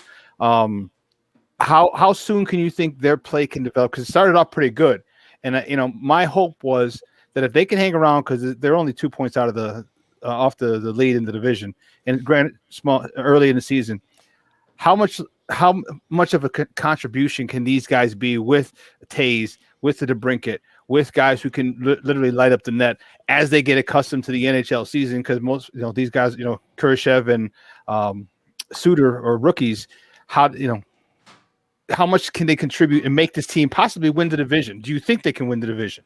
No, they can't. But that's not what their intention was this year. Their intention this year was to play young kids, to develop players, which they've never done in Stan Bowman's era. They've never developed young players. So, they wanted to develop some young players. You got Lankinen, they're trying with Malcolm Subban. They're trying with, Kurashev, Bodin. They're kind of cycling these players in the lineup to kind of see what they have. And this is kind of the year to do it, where you have the taxi squad. We already told the rest of the league that you're really not going to be able to compete much. So let's see what you got. But that being said, I don't know that any of those players are really top-notch players. I mean, Suter, he had that hat trick in the game against Detroit, but what has he done since? He's had a couple assists, but he hasn't really scored any goals. Right. And that was against Detroit, who's a bad team. And Kurashev, he's up there in the near the top of leading the Blackhawks in scoring. So he looks like he might be the real deal as far as that goes. goalies, you got Lankinen, you got, Colin Delia hasn't really gotten a fair shake. He kind of got, he got thrown in there against Tampa and got shelled. And then he hasn't really been shown anything since because he hasn't been given an opportunity. Subban, he was given an opportunity. He hasn't, he went in there and didn't screw up, which is, the best you can hope for out of a young player at this point in time. And then, on defense, you got Beaudin, you got Boqvist. Boqvist is not, despite what some of the media might be feeding you, Boqvist does not look good. Like he's in trouble as far as his development goes. But you got some other young players in that look pretty good. Ian Mitchell has held his own. So a lot of the young players have shown that they can hang in the NHL. Where they go from there, I don't know. But don't expect them to make the playoffs. Don't expect them to, do anything really that's that, special, I would say at the end of the day, because they're going to start facing teams that are really good. And it's going to, and with the compressed schedule, it's going to hurt them. But isn't that going to be a good litmus test for them if they're able to win some of those games against the good teams? Couldn't that be a litmus test and actually get that development that you were talking about, what Bowman and crew want? Because we still have a puncher's chance, in every game because of the offensive firepower we have. But isn't that what can't we see them winning a few games against those tougher teams? Oh, I sure you're gonna get some teams that are probably gonna underestimate them. But like I said, as the book gets out, they're gonna see the Blackhawks, have beat some teams they probably shouldn't have beat, and they're gonna be a little more prepared for these teams, or these teams are gonna be a little more prepared for the Blackhawks rather. This is what you want. You want to see them compete. You don't want to see them get smashed. You don't want to throw a young player in there to just get pummeled every single night because that's going to hurt their confidence. I mean, Adam Boqvist kind of took a hit last year when they threw him in the playoffs, and they were just running past him all game long, and he isn't necessarily quite recovered. I mean, he is a flash here or there, but that's supposed to be like your next, franchise defenseman, and he's not shown even close to that yet. What about Kubalik? I love Dominic Kubalik. I mean, are you happy with what you're seeing this year, though? Well, I mean, Kubalik, he's a big player, so he can play that that playoff style hockey, and he showed last year in the playoffs. But he's streaky, yes. Which is a lot of the criticism that I've had with Alex DeBrincat too. Very streaky players. Yeah. DeBrincat will go 5-6 games without scoring a goal, and then score 2 goals. And then go 2-3 games without, and Kubalik is kind of starting to show that as well. So I'd like to see a little more consistency out of Kubalik, but I like him as a player. I like him a lot. And that's for as much criticism as I give Stan Bowman about, not being able to develop players and stuff. They've done a good job of finding these under the radar, P.S. Suter, Dominic Kubalik, these players, Kevin Lankinen. They're all free agents out of Europe. And that's where the bread is buttered. That's where they find these players, these diamonds in the rough. And they've done a pretty good job as far as, Europe goes. Talk to me. How much credit do we have to give? Speaking of Bowman, how much credit do we have to give him? Because I was very upset with, not a big fan of Bowman for a lot of reasons. But the fact of the matter is now they are giving these young guys a chance. And yes, it's during the season, so it's the season's a wash, but he is giving younger guys a chance in hopes that these guys can develop and maybe by the end of the year first of all, obviously you'll see what you have, but see whether you keep them, you take or get rid of them, and actually aid the veterans, the Caners, the Tays, those guys. It's actually being a good team. That takes a lot when that's not your style. When you haven't done that in the past, he kind of he flipped the script on us and said, okay, this is what I'm going to do. He's never done that in the past. Well, I mean, I'm a critic of Stan Bowman. Me too. Yeah. I don't like a lot of the moves he made. I don't think that, the Brandon Saad move for Zadorov is okay. He's a big physical player. I get that point of it, but you really have to bring in some draft picks or some prospects when you trade away a player like that has some value. And he didn't. I mean, Zadorov is kind of young relatively, but he kind of is like a third pairing defenseman who's physical and can get out of position. And you saw it last night. There was he he made a terrible play that ended up almost pretty much being a breakaway last night because he was going for a hit that he didn't get, and Lincoln bailed him out. So I don't give him too much credit other than, like I said, the European, finding these gems in Europe, but the draft, Kirby Doc was a slam dunk. He's third overall. Mm-hmm. You're going to get a good player third overall, but otherwise Boqvist was a reach, and now he's showing that he was probably a reach. Bodin is looking okay, but he was, later on in the draft, or later on in the round, the first round.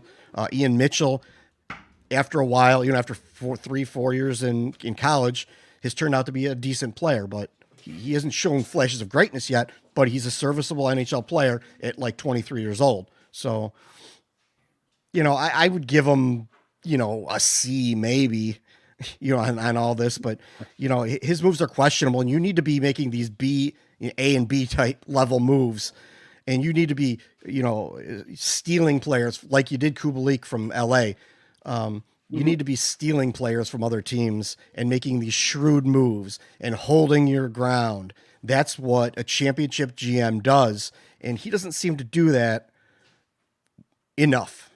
Maybe he can't. That could be part of the issue. When I look at this, I'm like, so if this is development season, so what? Do we go into next year with the expectation that, okay, multi players have had 2 seasons to cut their teeth, get the ice time, so you should start to be competitive come next season.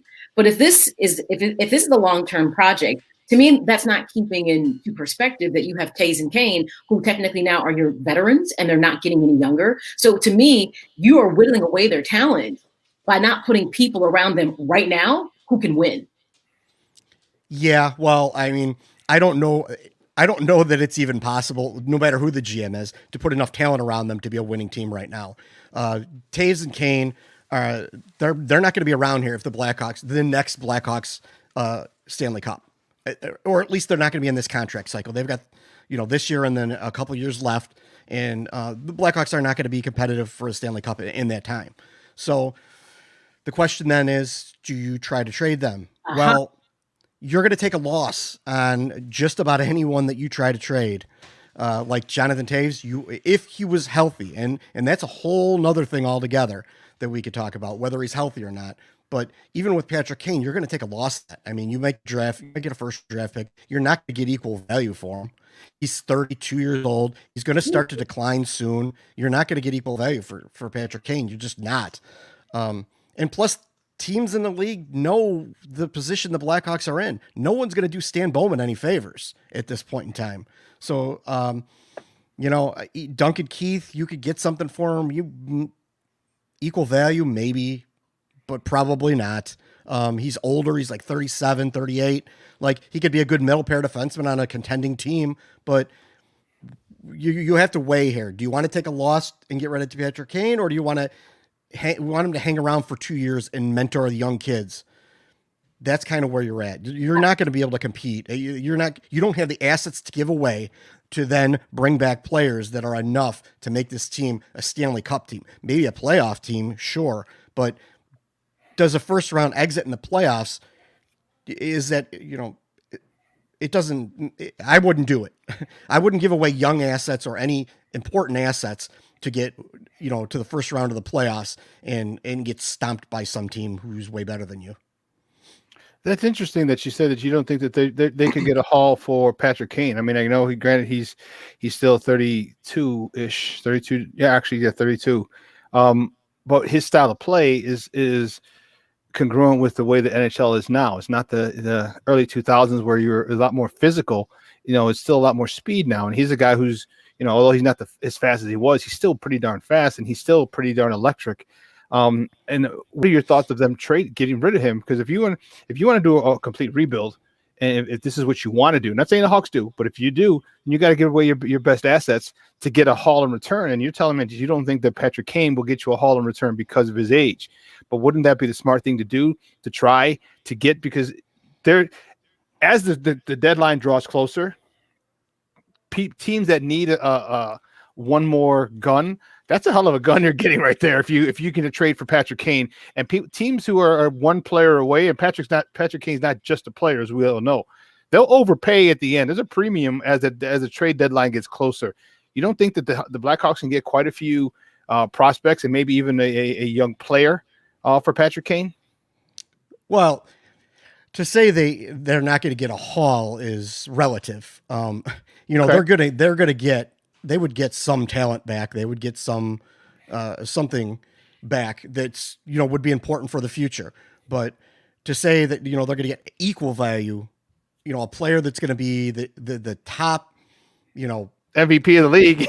Yeah, MVP of the league, best player in the the USA program has ever seen. Like, you're not going to get something like that back. You're going to get some hopes and some dreams, and maybe some draft picks, and maybe they turn out. But we've seen with the Blackhawks, they don't develop players very well. So very likely you get a first round, maybe a late first round draft pick or middle first round draft pick that never equates to anything. And then you get, maybe a young player who's okay, maybe, top 6, maybe middle 6 player, maybe a couple of players. But the effect that Patrick Kane has on a game, you're not going to get that in return. You're not going to get anything close to that in return, probably. So you would get a haul. You would probably get something that could be pieces for the future. But and as his contract gets later and later, and plus you're probably going to have to retain some salary, because there aren't many teams out there that can handle $10.5 million a year, and he's got 2 years left on that deal. So they're going to probably have to retain some and not get equal value. Is it worth it? Maybe. That's for Stan to decide. I don't know that, you'd have to really come to me with a big deal and something that's very impressive. Am I listening? Sure. I'm listening to everything, to everything coming in that doesn't have Kirby Doc on there as a request. And, and it's, yeah. I mean, and actually it's a good point either way, because I do agree with you. You're not going to get in return what you have in Patrick Kane. You're just not. And, to me, hockey is a lot like baseball, that, you don't know where your prospects, what they're going to turn into. It's rare that you get somebody who's ice ready, like put you out there, like Patrick was ready. So it's they struck, they caught lightning in a bottle with him. We could probably say that about, obviously like the Penguins, with Crosby. When you get a player like that, it's like lightning in a bottle. And at that time, they put all the right pieces, and you had all these pieces that worked. Trying to probably duplicate that repeatedly is really difficult. So it is true. It's like, even if you trade them away, they don't get better, maybe a bit more competitive, but not better. And that's kind of a scary thing, because now I look at this and I say, I don't know when we see the Stanley Cup again. So I hope we enjoyed it while we had it. That's definitely how right now. I don't know.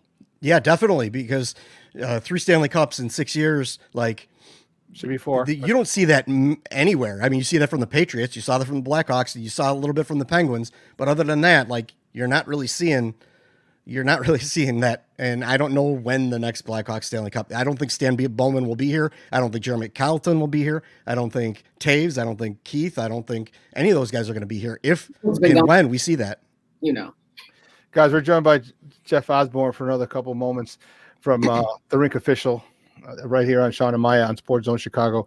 How much is Kirby Doc's injury affecting him? How much is he missing this development year with guys his age? Mm-hmm.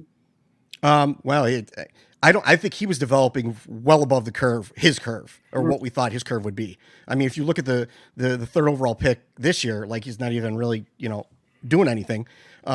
Kirby Doc was one of the better players for the Blackhawks last year, and in the playoffs, maybe their best player. Mm-hmm. So, it's hurting for sure. They could use him out there, and because they're hurting down the middle for sure. With Jonathan Toews and Kirby Doc, that's your 1-2 center there. Dylan Strome may not even be an NHL center. They prefer to play him on the wing, but they have to play him at center now. Philip Kurashev, okay, but they can't win any faceoffs. They have one guy on that team that has a faceoff percentage above 50%, and that's David Kampf, who's their 4th line center. It's so bad that they have to start him when they go to overtime. They start him to win the faceoff if he can win it, which he hasn't really done. And then they send him right off and put someone else out there in his place because he's not good enough to really be playing in overtime, but they don't have anyone else that can win the faceoff that can get him that, to get him the puck to start off overtime. So yeah, they're really weak up the middle, and that hurts any team. Hey guys, he's Jeff Osborne. Do me a favor. Great stuff today, man. We appreciate your time, but do us a favor, let everyone know where they can find you and your work online. Yeah, www.the-rink.com. I'm at Puck and Hostel. You can find all of our stuff at the Rink Official on Twitter. We have separate divisions for several teams. We covered Avalanche, we cover Seattle Kraken, we covering all kinds of teams now. So head over there, check our stuff out, sign up for the site, or follow our Twitter accounts. And thanks for having me. As always, man, we appreciate your time. Thanks, man. All right, now, guys, that was Jeff Osborne from the Rink Official. And it doesn't look good for our Blackhawks, man. It doesn't look good. Just wow. Can you believe that it's been 5 years, 6 years now? No, since we've like Patrick Kane is 32. Yeah. Like he grew up in front of our eyes, and I really forgot that now he was in his 30s. So once again, you're right. It's a solid game, but he's not going to be what he was 5 years ago. So now, to me, this is such a difficult position to be in, to know that he has value, but to know that you can't get what you should get for him. So you hold on to him instead, or you can't deal with, because of the contract. I think the only takers would be somebody who was in contention. You know what I mean? And they're like, oh God, I put this guy on our squad, and guess what? We're going to, win a Stanley Cup. I don't know. I just, for him, for Taves and Kane, I feel like for them, they have a right to be let go. Because if we've already done the obituary, dead, so to speak, there are no more Stanley Cups coming to Chicago for who knows when. Why just hold on to them when they still have something left to compete if your squad is not going to be competing? That bothers me. And if it all becomes the semantics of a perfect trade, that's even worse for them to have to sit here and maybe rot for a year or two before they can get out of Chicago. And I would gladly see them go, not because I don't want them on the team, but I want them to go on and have success elsewhere. Yeah, their days are numbered. Most likely 5 years. Again, because now you're looking at 37 when it's all said and done. And I don't know if they want to put their bodies through that, and their skills atrophying. And we've said it here a million times, and this is with all sports: is father time's undefeated. All right, so it's just not. They're not going to be the same players. I can understand why you want to keep them. When you're around a Taves and a Kane, just by osmosis, you see what they do. You see how they act. You see how professionals, and stars go about the preparations. It's similar to Jose Abreu on the White Sox. You talk about a professional. That's the guy who goes out there, gets his work in. You talk about preparing, and that's the one thing that I guess a lot of kids, a lot of people don't understand is you don't worry about the results. You never focus on the results. You focus on the process. Okay, you focus on the process and let the results take care of themselves. Because in sports, as in life, you're going to win, you're going to lose. Okay, but if you're consistent with the preparation, okay, and you see a guy, Patrick Kane, who was a league MVP, Patrick Kane, who was Jonathan Taves, who's a 3-time Stanley Cup winner, and Duncan Keith, who's the best defenseman a couple of times in the NHL, and you see how they prepare for each season, in season. Mm-hmm. This is what I think maybe this is what the Hawks want to have these guys pick up, because if you can get these young guys to prepare the way that those guys are, those guys did, they might not be as talented, but they will be as prepared and ready for each season, and that could be a good thing. When you have a lot of guys, especially if you have a lot of guys who are talented, because those dudes, Patrick Kane, and the talent level, they're up here, they're at a different level, okay. But when you have guys who aren't that talented, but they're still consistent with the process and the preparation, you're going to have a lot of very good, fundamentally sound players, and that can take you a long way. But see, the other part of it that has to, I had to ask about Kubalik, because I've really been disappointed in him. Yeah, I haven't heard much from him. He started 68 games last year, so it's not like he hasn't had the ice time. You know what I'm saying? And you got that playoff experience that automatically increases, your skill and exposure, because you're tested on a whole different level. I'm disappointed in him and DeBrincat, because streaky is not going to work. No. You can't have a whole team full of streaky people. That would equate into them obviously not really ever being competitive. So the challenge that I want to see, if I have to judge Colleton on anything, it's going to be, okay, so you are the young player whisperer. Great. I need to see the likes of Kubalik, Boquist, DeBrincat. I need to see consistency come into their game. You know what I mean? That would be the improvement part to me that I would say, okay, now we see them scoring. So I want to say when I looked at Kubalik, I don't think he scored a goal like since January 19th. And I was like, it was 2, but I was like, that's a long drought to not score. So, and obviously they miss Kirby Doc desperately. I mean, I get it. He is for sure the one piece they picked up that is performing ahead of schedule, but that also is a reflection of his talent. So it gets down to, Colleton, this is your season to get the rest of these young players on par to play consistent hockey. Nothing less than that. So when you start, I mean, I'd like to see that start to, pan out towards the end of the season if they're not playoff bound. You never know how it's going to go. But it's kind of how I look at the Bulls. When they lose those close games against good teams, like the Trailblazers, like that last game was crazy. I look at that and say, I see the improvement already. You know what I'm saying? Now, the improvement should progress to wins sooner rather than later. That's the kind of thing I want to see with the Blackhawks. I want to see improvement where there's deficiency in specific skills with certain players, and then that should start to turn into wins. Do you guys have like a because now I see the Bulls and the Hawks as like, hey, we have something to look forward to this winter. Bridging into baseball. I feel like their progression as young teams is something to really look at. Like you said, Maya, I think is a great point. This is the time where you get your guys to play consistent hockey. Winning hockey, you're not gonna be world beaters. Like even if you sneak into the playoffs, I'm expecting one and done. But to get your guys set up for the future, to get the players that you want, because not everybody's going to be there, but to get the guys that are going to be there ready to go, that's very important. I think that's what we're going to be looking forward to the rest of the year. I think it's going to be good stuff. I just honestly, Bowman needs to go. And I mean, I'm not one to call for people's jobs. That's not true. Yes, I do. Because look, who have you heard say, "Oh yeah, I love the work of Bowman"? We know we have Stanley Cups because of when you had Dale Talon, the ability to recruit, the free agency piece. I feel like they're so anti-free agency to bring in veterans. We can't expect for them to be competitive without more veterans on the team. It's the reverse formula of when they won the Stanley Cup. But there's this commitment to playing the young players, which is fine. But I guess you have to sit back and say, I'm going to accept this as a season that's not going anywhere. I felt that way last year and got a pleasant surprise. So I guess we can see what happens this season. But I just don't feel like when it's done, that Bowman's going to be the GM that can accomplish that. And I'm not a Colleton fan, but before I write him off, give him a full season to see how it works. But let's see what he works with, what he has. Let's see if we see the improvements. If not, then the question becomes, well, how long are we going to go through this fire drill? Mm-hmm. How long is it supposed to go on for? Right. Well, the thing that I do like about Colleton is that we are competitive right now. We are we are going into overtime with good teams, going into shootouts with good teams, and this is what a team that I had no idea what to expect from this team because of all the youngsters and the fact that we're very competitive late in games where literally it's 1 inch here, 1 inch there. It doesn't tip someone's stick. If you find the back of the net for the Blackhawks, and we win some of these games that we've been losing. So the fact that they're competing at this level, and again, it's early in the season, and I like this in a month and a half to 2 months, see where they're at. But the fact that they're competing now, it shows me some promise. And I just hope that I hope that these young guys can learn on the fly.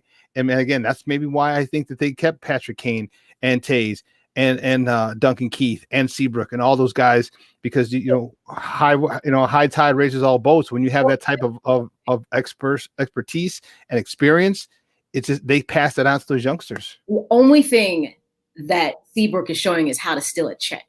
That's about it. That's it. There's things he's done. Seabrook was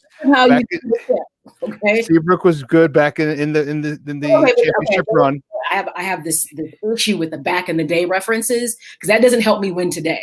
And it can because his body might not be able to do what his mind can do, what he did back then. His body can't. If you can impart that type of wisdom onto these kids to shorten their learning curve. Who was that pitcher? They tried that with the White Sox, and he was so bad I had to block. I blocked. Was it Gio? Who? No, it was Gio Hernandez. It was in my brain. I can't remember his name because I was so upset with him. I couldn't take him. James Shields. Oh my God, Jesus! Why'd you say his name?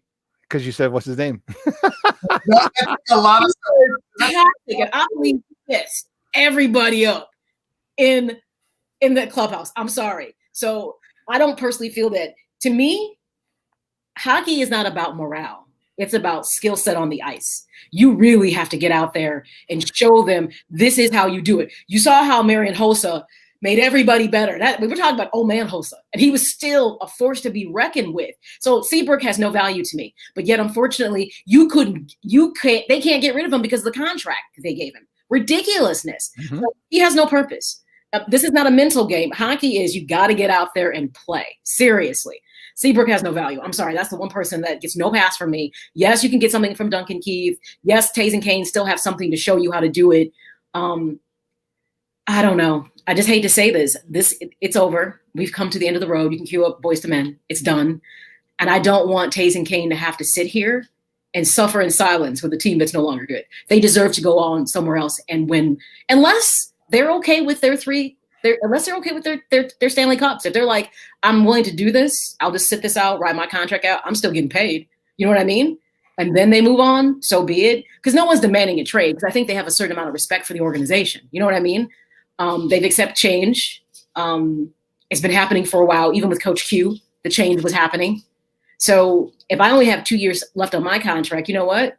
Maybe I sit it out, save my body, and move on. That's very possible. And like you said, maybe they want to stay. Maybe they're just happy. You know, they got their money. They got another 2 years of $10+ million. You know, and maybe it is. And if they are, that's even better. That's even better for us. It's better for the organization.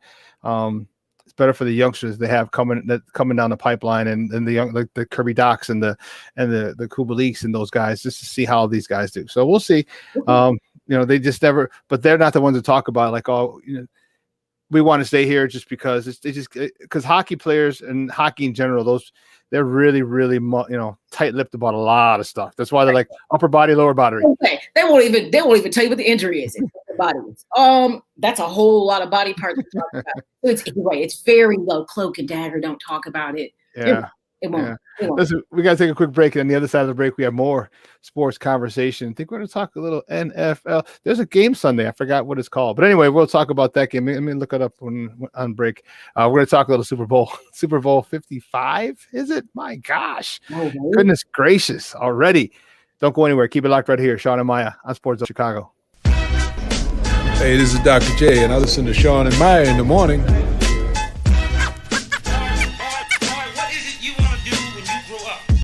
AutomotiveMap.com presents the Sports Flash on 1330 and 95.9 The Zone.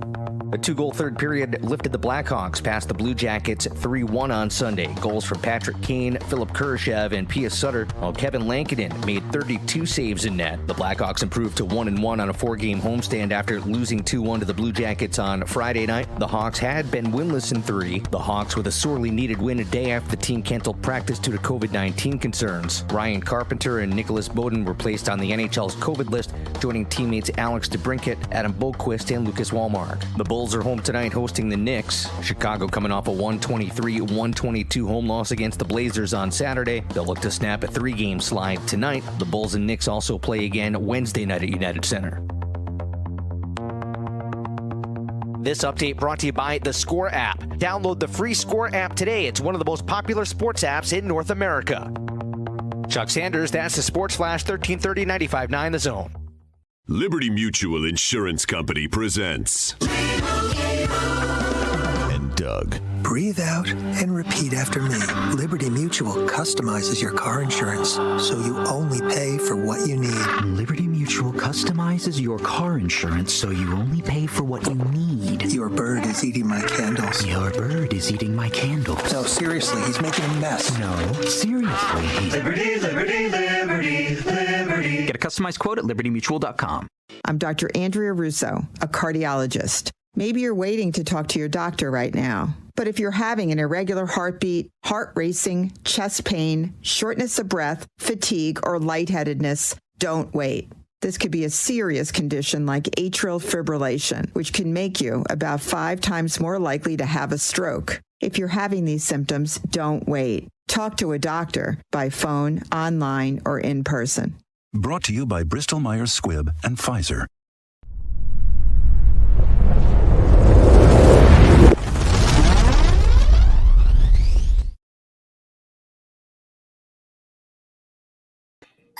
Welcome back to Shawn and Maya in the morning on SportsZone Chicago in this Hump Day edition. Man, oh man, it's all downhill, man. Maya, you getting ready for that big old snowstorm tomorrow? Woo, Charlie. You know, this is unfortunately what February is. Chicago, yeah. Sucks. I always said to my mom, you know, because my birthday's Saturday, and I'm like, why did you not have me like in spring? Like, it sucks having a winter birthday. You know what? I'm sure they were saying, you know what? Let's procreate now to have Maya in late January, early February. Good idea. So have our child. You know, they're just getting in when they can get it in. Shoot. Thanks to that, I didn't really need that visual of my parents. You know. I know. That's exactly why I went. Didn't need that. That's exactly why I went there, because I don't like that visual of my parents either. But you know, it's like, now it is what it is. But your birthday's around the Super Bowl, so you that's why, and you can, and knowing your ass, you celebrate it. You're like, you can go to different cities. You can have, you know, my Super Bowl party slash Maya's birthday party. And I usually do things in conjunction, but obviously COVID's kind of put a damper. I don't even know what I'm doing for the Super Bowl. Me either, because I'm not sure. I was like, who's doing something? I don't even know. But I'm excited because my actual birthday next year is on the Super Bowl, and it's the big one too. So it's you know what? I'm not shameful. Most women get really funny about their age. It's the big 50 for me next year. I don't. Some people freak out about it, like, what? I mean, I don't look 50, so I don't care. But so I'm like, wow, my birthday's on the Super Bowl. I'm like, I could do a lot with that. So yeah. Mm-hmm. Everything moves ahead a day except leap years, 2 days, and it's the first Sunday in February now. So that would be it works out because that's the good stuff. You know what? I was texting Eddie G. See what's going on, because I know that's going to be packed. I got my guy Local 83. He's going to have a Super Bowl. He's been out. He's been closed for COVID because he's in the city as well. So I don't know. I'll let you know what I'm doing. If maybe we can meet up and hang out. We haven't hung out in a while. We haven't had you. Well, because we've been COVID bound. Yes, we have. Yes, we have. You know, and then you've been working over there. And you know what's interesting is, so last year I was like, I was chilling for my birthday. I was like, I'll just do something later, like maybe next month. I was planning to go to Disney, to go to the Galaxy Edge, the Star Wars things. I'm like a Star Wars junkie. And then COVID hit and ruined all my plans. I've canceled every vacation I was supposed to go on because of LeBron. Bastard. Damn you, LeBron. You know what? Why? You absolutely ruined all my travel plans, because everything is LeBron's fault. COVID's LeBron's fault. Why did you do that to us, LeBron? Man. I'll tell you what, though. I still do want to go to spring training this year. Just even if it's for a weekend or 4 days. We'll see if we can get that together, but it's been postponed. I mean, so remember they got the word back from the MLP. Well, we're gonna have to figure out, because the players union said no. They didn't want the postponement for a month. They didn't want the 154 game season. So the players were like, nah, bump that. We want everything. So once we have to see, could there be a lockout? That's the next thing. I'm gonna tell you something. I can't handle that. I need baseball. Okay. I've been waiting for this time of the year. I was excited to watch spring training. Like, I'm just totally giddy about this. Please don't start being petty about stuff right now. This is not the time. I need to see baseball. So they need to get it together. I don't know. I hope so. If it does, again, we're gonna have to wait and see how it plays out. We are. I'm concerned about it. Sorry. Yeah, I'm not happy with the way this whole situation is. It's just everyone's up in the air, and we're just gonna have to see what the players union decides. If they're gonna say, okay, we can start it later. I mean, even if it started in April, that's fine too. Because I could work remotely, so it doesn't matter. So I can just hang out there, and I'm not, dealing with people like you are face to face. I don't need that. Well, this that Super Bowl is Sunday, and I am excited about it. Most people want, or many people want the Kansas City Chiefs to win in back-to-back. I don't. I want Tom Brady. I love Tom Brady. He's got a phenomenal life. He's a winner. Brady. Romance. Yeah. I've been trying to. I got to find a Tampa Bay Buccaneers shirt. I should have called my coach. Is what I should have done. I didn't think about it. I actually have one. I bought it years ago because somebody was a Tampa Bay fan, and I was in Tampa, and so I actually have a Tampa Bay Buccaneers shirt. I was like, oh well. I got to go find one. Like I said, my offensive coordinator from college is the quarterback's coach for the Tampa Bay Buccaneers. So he was with Indianapolis for a while. So he was with Peyton Manning. He was with there from Andrew Luck, and now he's over there. I didn't even think about it until right now. But I got to go.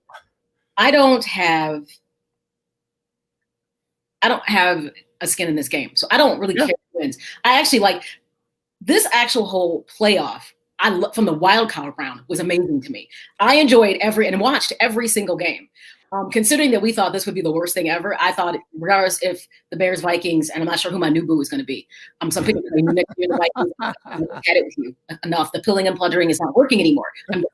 So I need a new boo for next year. I'm not sure who it's going to be. I'm not going with Miami. Everyone's kind of like going with Miami, and I'm like, I gotta feel it out. Maybe the Bills. We'll see. I'm thinking about it, but I don't really care who wins the game because I like the matchup. I would like to see Brady win because what I think is key about Brady is that, there was always that small shadow of a doubt that when he was with the Patriots that he was a systems quarterback and couldn't win without Belichick. You know what I mean? So for him to step out of there, and we always got to throw the age in there, but the way he's played, to take that team that was really struggling throughout the season, but they finally hit a stride. I would like to see him win somewhere outside, just like Peyton Manning did, left the Colts, obviously, and go to Denver. I'd like to see him win outside of being a Patriot. That's key. On the flip side, though, I like Patrick Mahomes and the Chiefs. They're kind of like that next heir apparent team. They're young, so we're going to see this in place for a while, even though the shakeups have been interesting, the trades that have been happening. So I'm okay with whoever wins it, but I will tell you this, it might get hairy because Tom can't have the game he had against Green Bay. You can't make those mistakes with Kansas City. No. Really didn't have a good game. He threw too many interceptions. Now, mind you, I'm assuming Antonio Brown will be back. He has another weapon in the fold. Yes. But Green Bay's defense was formidable and respectable, and you had to give it to him. And Aaron Rodgers, I enjoyed every moment of that, by the way. I was like, well, you still get the Rodgers rate. Not going to the Super Bowl, but you get your Rodgers rate. Just that was satisfaction to me because I was really concerned that Green Bay might win that game. So Brady can't have the game that he had against Green Bay against the Chiefs. That will be no more. You know how crazy this is that the last time, if you remember Tom Brady's first Super Bowl, I was down there in New Orleans, February of 2002. Okay. He beat an extremely explosive offense, the greatest show on turf, with Kurt Warner, Marshall Faulk, Azakeem, Torrey Holt. Can he do it again? Can he beat now he was a rookie. Well, he wasn't a rookie, it was his second year. But can he do it again? Can he beat another unbelievably high-powered team who was favored at the time because the Rams, the greatest show on turf, they were favored. They're playing on turf in New Orleans, and it was like, oh, they're going to do it. I don't know. Now, I personally just want Tom to win. Tom's a winner. I love him. He's so competitive. He's so fiery. He just seems to defy the odds. And I got a man crush on him. And I said the only person who's got a better life than Tom Brady is Derek Jeter. That's the only person who had a better life than him. And Tom Brady to me is a good story. Where's Joe? Where's QAnon Joe? He'll find something. Tom Brady too, because Tom Brady's winning because of LeBron. That's why. Right. And he's fake. He's married a supermodel. So he can't be real. Whatever. That was and baby mama's an actress. Joseph Phillips segment, which is now going to be called QAnon Joe because everything's a conspiracy with LeBron. That segment was great. Oh my God. About courtside Karen. It was fantastic. I had to go to Friday. Chris Tucker. I can't believe the word that was coming out of his mouth. Joe, really? Your herbal tea? Really, Joe? Got a little kick to it. whatever you think of before the show. I don't know. But the thing about Tom that you have to love about him is he's that story, whereas he wasn't that star quarterback, in college. He went to the Patriots behind Bledsoe. And then obviously when Bledsoe went down, he got the opportunity, and the Patriots have been fortunate to always have quarterbacks kind of in waiting, but they probably didn't know that, Brady would be what he is, so to speak, and the consistency of it. So to me, he's a feel-good story. And anybody who would hate him, I mean, if you hate his lifestyle, that's because you're jealous. That's just the bottom line. Mm-hmm. But there's nothing about Tom Brady. I don't think that he is cocky. He's never presented himself as being bigger than the game to me. You know what I mean? So he's a good person. And you can tell by the fact that he stayed with the Patriots because his contract with the Patriots, he should have been paid a much higher salary than he was, but he stayed low because he wanted people around him. He understood the team and he bought into the team concept and said, "Hey, listen, if I get good players around me, I can win. I need to, and they need money. I may have to give up some of my salary," and he did. And especially in this day and age, a lot of players wouldn't do that. And that just shows you how he was really committed to winning. And, because he had decent money and there was always the little conflicts here and there. So it was interesting, but if he wins, and it's in Tampa, so you got home field advantage. You can't beat that with a bat. Right. I was like, I don't know. You feel like, how things just come together, so to speak. I believe Joseph turned into sports Alex Jones today. Yeah, he was on 10 today. I don't know what that was. I think, you know what? I was here because, I get him fired up. Yeah, you do. You do get under his skin. We go at it all the time. But it'd be good to see him win. I feel like it's going to be a good game. I can't even tell you if I think it's a high scoring game. I didn't even do any squares. Like no one's even doing any squares this year. Actually, I got a couple people, but it's not the same. Yeah, it's not. My two people aren't doing it, and I actually won last year. I was like, no one's doing squares. But so it's going to be interesting. But Kansas City they have a lot of weapons, Travis Kelce. Okay, since you were willing to reveal your love for Tom Brady, I'll say it. I'm quite fond of Travis Kelce. I own it. Look, me and a whole bunch of other people. Yeah. I'm not alone in this fondness I have for Travis Kelce, okay? He's no George Kittle. He's in the Super Bowl. I'm always going to be Team George. That's not going to change. They just have a lot going. Now, they do have some secondary woes on the defense that might create some opportunities with, Antonio Brown, and things like that, and obviously Gronk. So we'll see. But, it's going to be all hands on deck. You know what? And let's just see if Andy Reid is as magnificent as we believe that he is. I'm kind of lukewarm on Andy Reid. I know. Mm-hmm. So technically, who's got the better team? Just if you had to pick, who do you feel has the better team going into this matchup? That's a tough call. If I had to pick overall team, or do you want me to break it offense defense? You can break it down, either or. I say the Bucs have a better defense than the Kansas City defense, and I'm not saying Kansas City's defense is bad. They do have some issues in the back end, but they make up for it a lot on the front end. The front seven is where they really, really excel. Offensively, man, it's tough. It's tough. Because you can't just go on numbers.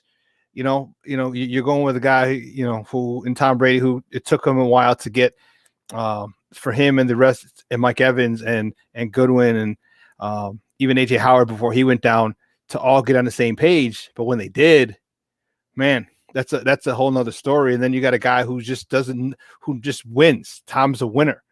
And I win no matter what. Yeah, and you saw last year that Patrick Mahomes didn't have a good Super Bowl. He had one quarter that was good. It was good enough to win, but it wasn't a good Super Bowl. It wasn't a good game for him. It was a good quarter.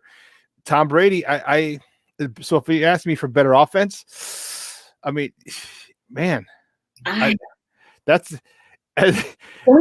let's maybe just say they're equally yoked. It's equally.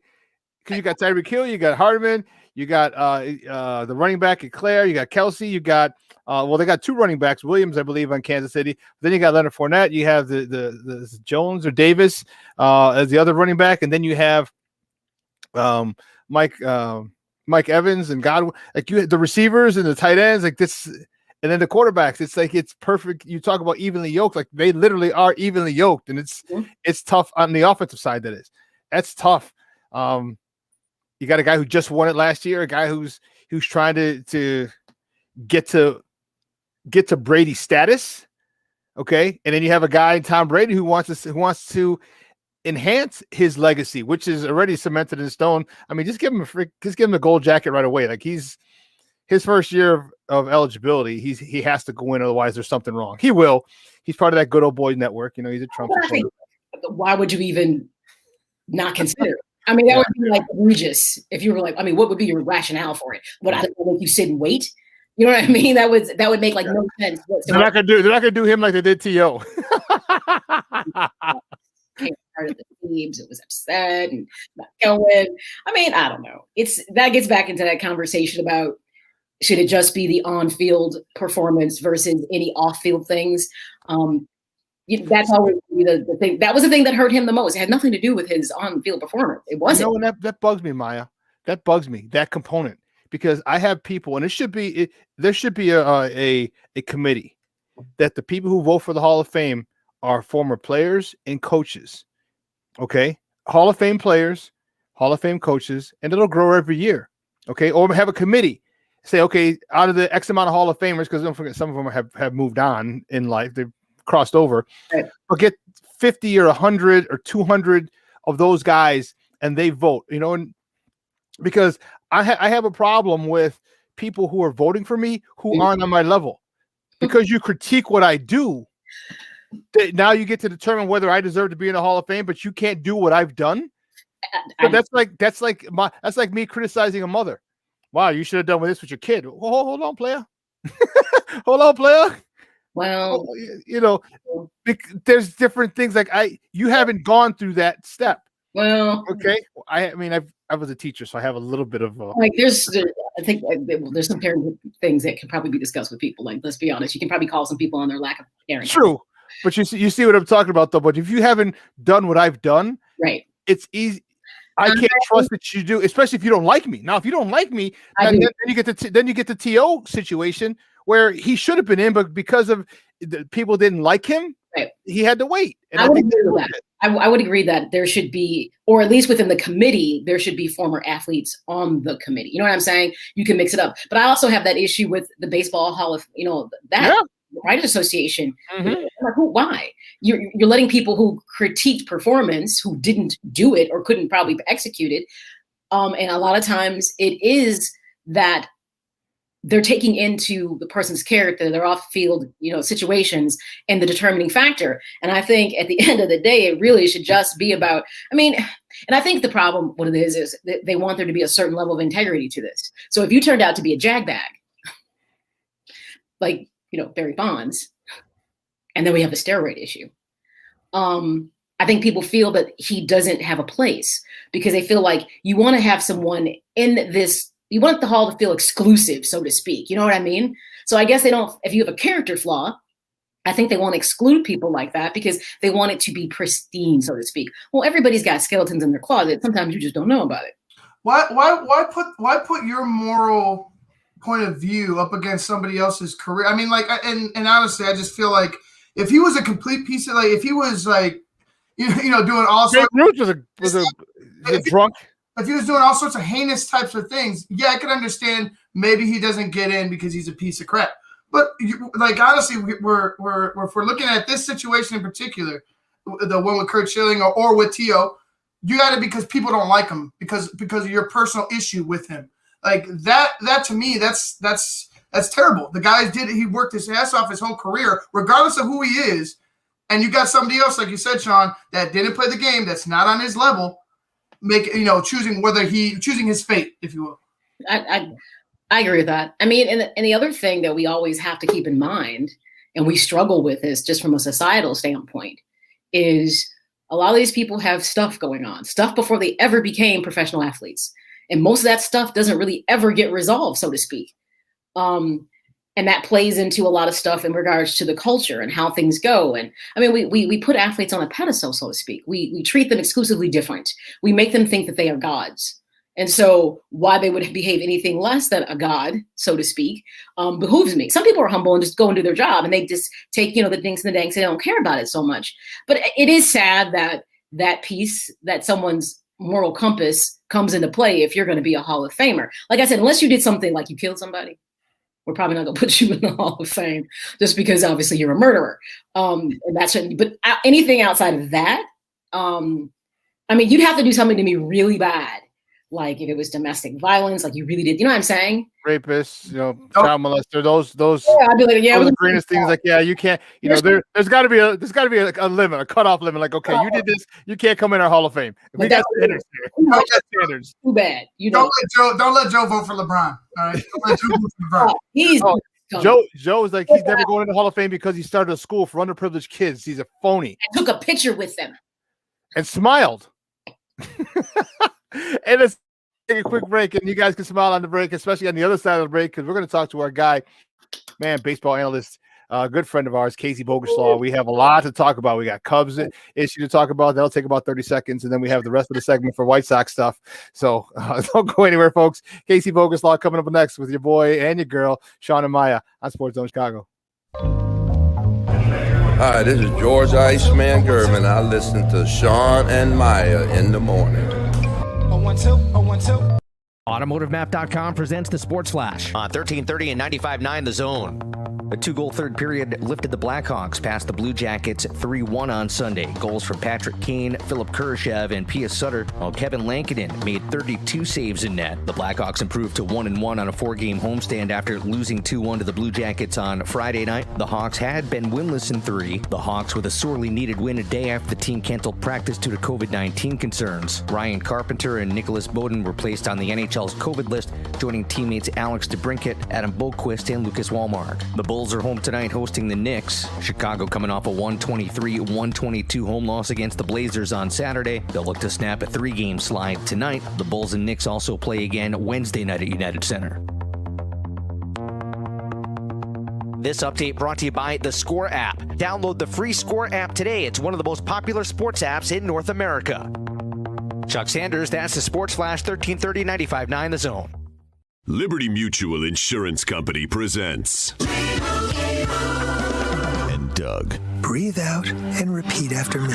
Liberty Mutual customizes your car insurance so you only pay for what you need. Liberty Mutual customizes your car insurance so you only pay for what you need. Your bird is eating my candles. Your bird is eating my candles. No, seriously, he's making a mess. No, seriously, he's... Liberty, liberty, liberty, liberty. Get a customized quote at libertymutual.com.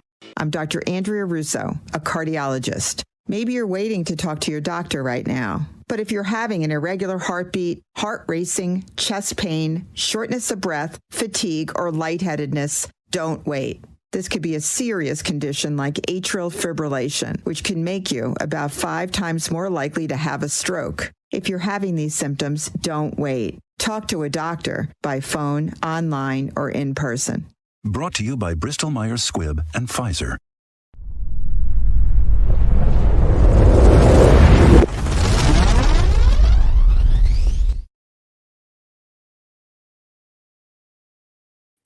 Welcome back to Shawn and Maya in the morning on SportsZone Chicago on this Hump Day edition. Woo, Charlie, I'm getting ready for that snow. I was going to go get my car washed today. I'm like, you can't. Like, damn. Because it's been nice the last couple of days. Yeah, don't do it. No, I can't. And it's supposed to get another, I don't know, 4 to 6, 7 inches of snow tomorrow. I'm over it. And so I go to CrossFit on Tuesday or was it Monday? Anyway, so the snow's out, and I'm like, damn. So Monday, the night before, it's snowing. Mm-hmm. Like, should I go shovel? Because it stopped snowing, so it snowed. I shoveled, and it snowed again. Like, okay, should I go shovel now? Because I knew what was going to happen. I'm like, once I drive out of the driveway, there's going to be the compressed snow that's going to be tough to get up. And I was like, man, I decided, you know what? Nah, I'm tired. I don't want to be all energized and sweating and getting ready. And then I have to take a quick shower before I go to bed. So what happened? Same thing. So exactly what I said. I drove out, went to CrossFit, had a problem backing in because I back into my garage. So I had a problem backing into the garage because it's kind of on an incline. So I'm like, so I had to drive out of the driveway and then floor it. Oh my goodness. Now he's stalking us through YouTube. Hey, come on. Joe, how you doing? You look like QAnon Joe with that little bow tie too right now. I don't know whether to believe him or buy a bean pie off him. I don't know, one or the other. Love Joseph. He's good stuff. Oh man, You know what? Yeah, it was just, and it was like that wet, heavy snow too, which really sucked. I mean, that heart attack snow. That heart attack snow. You can't just like you have to know and lose your legs. You know, like it wasn't necessarily even cold. That was the thing. It was just the snow and pain. But you know, whatever. I'm like, I don't complain about it. I'm like, because I live here, and if I didn't, I should move. That's right. Which I'm not opposed to moving. So you know. Well, you know what? You know who's moving on up, and that's our White Sox, and we're bringing out our next guest, who's a good friend of the program. He's been rocking with us for a couple of years, and we love it. He's a baseball analyst, and man, I'm so happy that I met. We went there. Remember, Bob told us about him. You got to talk to my cousin. I'm like, who? He does some baseball stuff. I'm like, you should use it for your show. I'm like, is he good? It's like, yeah, he's like one of those numbers guys. Like, all right, we'll see. And lo and behold, and guess what, Bob? I call him John. Okay, next time you talk to him, just call him John. Just call him John, and you'll be like, how did you know about that? So our boy John definitely hooked me up with this guy. He's awesome. You can find him on Twitter at Casey Boguslaw. Man, let's bring him out. Casey Boguslaw. What's up, Papa? How are you? How you guys doing? How you doing? Good. I see you with your little Eminem look. You got your little hat on, a little Bears hat. You're talking about it's winter. It's winter. It's getting cold. You talk about the snow that's coming up. It's going to be 5 below this weekend. Yeah, getting ready now. Man, we're gonna have a snuggle partner, man. I'm saying. If not, you better have some pets. Right. Oh, Maya, stop. You can get a snuggle partner anytime you want. Stop it. It's not crazy. But you know what? The hot stove action is man, it is a plenty. Yes. Okay. We're not even talking players. We're talking we starting the season on time. What the hell's going on, Casey? Major League Baseball said, hold on, player. Let's wait for about a month and 154. And the players are like, how about no? Talk to us about that situation. Everything's a no between both sides right now. It's all because of LeBron. Player empowerment, right? Yeah. No, I mean, well, baseball is in its own state right now, and we all know what's coming next offseason. Next offseason is going to be more of a cluster than we've seen these last two, and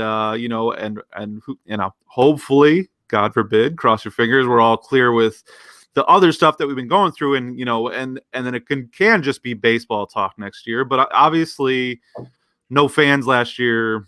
Who knows about fans this year? I don't want to feel bad for the owners because I don't. I'm on the player's side if you want me to choose a side here, but I get it. It's lost revenue. It's money that they thought they were getting that is not coming. So when owners want make a proposal that says, yeah, we'll give you universal designated hitter and give 30 or give 15 more, essentially make 15 more jobs for that NL spot in the having the DH on the NL teams. Well, we want to have then expanded playoffs because that's more money's in the owners' pockets. And no matter what happens next season with COVID or anything, they're going to make sure playoffs happen just like they did this year. Right. And that's where their money's made. Their money's made by the broadcast rights of the playoffs. And players, understandably, me too, as a fan, I don't like expanded playoffs. I think it takes a lot away from the regular season. And it was awesome having the White Sox make the playoffs as the 7th seed or whatever the heck they were last year. They would have probably gone about it differently if there wasn't those extra spots. But I didn't necessarily feel like we got in on a cheap note. But I think it should be an earned spot. And basketball, the whole league makes the playoffs, and I don't like that with baseball. Baseball is too random. Basketball, you have a 1 versus 8, you pretty much know the 1 seed's going to win. That doesn't happen in baseball. So you really got to use those playoff spots as something earned. Got a 162 game season. Let them play it out. These divisions are where you want to win your division. That's the most important thing. That's what you make your team to do. Mm-hmm. So I understand where the players are coming from, but the owners could have offered them all $10 million raises, and they probably still would have said no because they're at such a standstill right now. They don't want to give anything up, especially before the big arguments happen next offseason where the new CBA is going to be made. Nobody wants to take a step back because that's already starting off on the wrong foot when they do get into those very long, crazy arguments we'll get into next offseason. This is true. the Cubs it looks like there's a fire sale going on up on Clark and Addison. And it seems like it was just a bad timing for the Ricketts. The Ricketts put in over $1 billion to revitalize Wrigleyville. Okay, the hotels, the rooftops, all the other things. And as opposed to, and I think they did that because I think they felt they had the product on the field, and I don't think that they dealt with the product on the field, the thing that made them, have to rebuild everything else. I don't think they treated it as they should have, because there were so many different situations, it arose. So you had the Addison Russell thing, you had Bryant being hurt, the Rizzo being hurt, Habayez they're just hurt all the time. I think they should have invested more into the team, not so much worry about Wrigleyville and making all that extra money around it. Give me your thoughts, because it seemed like they were acting like a small market team when it came to the team, but when it came to the surroundings, to Wrigleyville, they're acting like a big time market.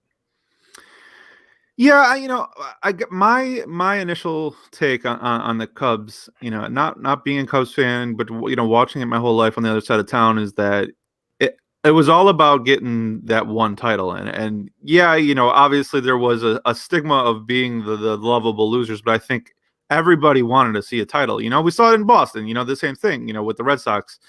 They made a movie about it.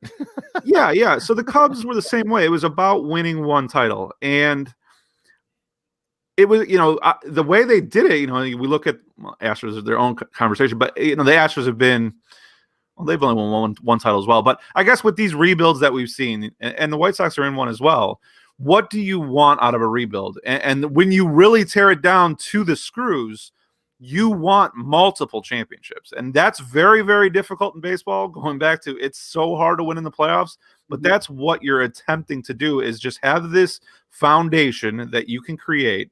And then you have to supplant it, not only with free agents, not only with trades, but also by smart drafting, and really just making sure that you look at the Dodgers. Maya, the Dodgers have this foundation, and it's one guy goes, next guy comes up. They can trade their 10th prospect in the system, who's a grade A in anyone else's system, because they got 9 other guys ready to come up in the big leagues whenever they need it. They've done it right. Now, the Cubs didn't do that. Like you said, they made mistakes along the way. But the one thing, I guess, if we're just comparing Dodgers and Cubs, what has gone difference between the Dodgers and the Cubs in the last decade? The Cubs made the trade for Chapman. The Cubs made the trade for Quintana. They got rid of those pieces. The Dodgers have not made those types of trades. Even Mookie Betts, they're not going to miss Verdugo just because they got 10 more Verdugos in the system. And that's kind of, the foundation was so strong there that. So yeah, I totally agree with you, Shawn, that they didn't really look at it long term. But I think why they didn't, and I will tell any Cubs fan this, especially Cubs fans that come to me and complain about the Theo era. It's like, no, he broke the 108. He did it. That's what you wanted to be done. You make that Chapman trade 100 times out of 100, regardless of Gleyber Torres, because Chapman had his game 7 issues, but he still got you to that mark, and they won the World Series because of those moves make. And you can't look hindsight saying, well, I wouldn't have done it this way because we could have had multiple championships if this was done other way. You can't say that. You don't know. You don't know. The moves were made and you won your championship, period. Don't you think, Casey, when you look at that World Series winning team, as it was on the field, they should have had greater success. That's just regards to what, because, Torres wasn't ready at that point to necessarily, be in the mix. I think I saw some more subtle things, like when they dealt Dexter Fowler to St. Louis, they could never resolve that leadoff hitter spot to save their lives. They still struggled with it. They put everybody in there, just never quite worked out. I felt as they were, because they were still a young team, so you weren't talking about this veteran team. They weren't, to me, a team that really was into our pitching staff will always be more free agents. It's not so much like they were bringing them through the system anyways. But I looked at as they were installed, there was no reason in my mind that they shouldn't have been able to win another World Series as that team was, regardless if you dealt Torres, Jimenez, it doesn't matter. They were good enough to still win. I mean, of course, there's a little bit of bad luck. If you run that simulation 100 times, the 2016 to 2019 era, you probably win more than one championships a good chunk of the times. Chris Bryant had some injuries. You mentioned Addison Russell. Kleber Torres was moved because they had Addison Russell. That was this guy couldn't be here because this guy's in the way, and they thought Addison Russell was great. He was a World Series hero. They thought they had their shortstop of the future. Not even mentioned that they had Baez at the other Keystone spot. But the other thing that I tell Cubs fans too is that come to me complaining is you made 3 straight NLCSs and you got that close. Anything could have changed. One thing goes differently in those other 2 NLCSs. You got swept by the Mets, but that was before you were kind of ready to go. Yeah. And then you ran into the Dodgers the other year. Mm-hmm. You got so close. And as a White Sox fan, we've never made the playoffs 2 years in a row. Consecutive seasons. And then you guys made championship series 3 times. So don't come to me complaining. Yeah. And really this era is not over. We'll see what happens. They still have decisions to make. And I guess that's where we'll go now. But who knows what they'll do? Everyone's back except Darvish and Schwarber, but the division is still there. Granted, it took a step back with the Arenado move. Now, I thought the Cubs were still the favorites up till this weekend, but they'll still be in playoff contention. And I think that they have enough moves. So this isn't over. It's not done. Even if you're a Cubs fan right now, the sky is not completely black right now. No, definitely not, guys. We're joined by Casey Boguslaw, baseball analyst, talking little Cubs and Sox baseball right here on Shawn and Maya on SportsZone Chicago. Well, enough of them.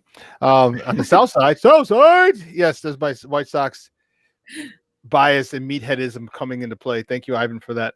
I am so upset about this whole COVID thing and pushing back because this was the year. We as Sox fans, we were so excited for this to happen, and we saw the potential of it last year with COVID. We're like, okay, I hope it doesn't spill over into next year. We made the playoffs last year. We were number 3 starter, a 3 starter away from possibly moving on to the second round, but that's fine. I didn't think we are going to win the World Series, but it gave them experience. Now they've made some moves. Talk to me. They brought in a bona fide closer. They brought in Lance Lynn, a bona fide number 3 or maybe 4, depending on where you think Michael Kopech is. Maybe he's the 3 or the 4. They've really solidified the rotation.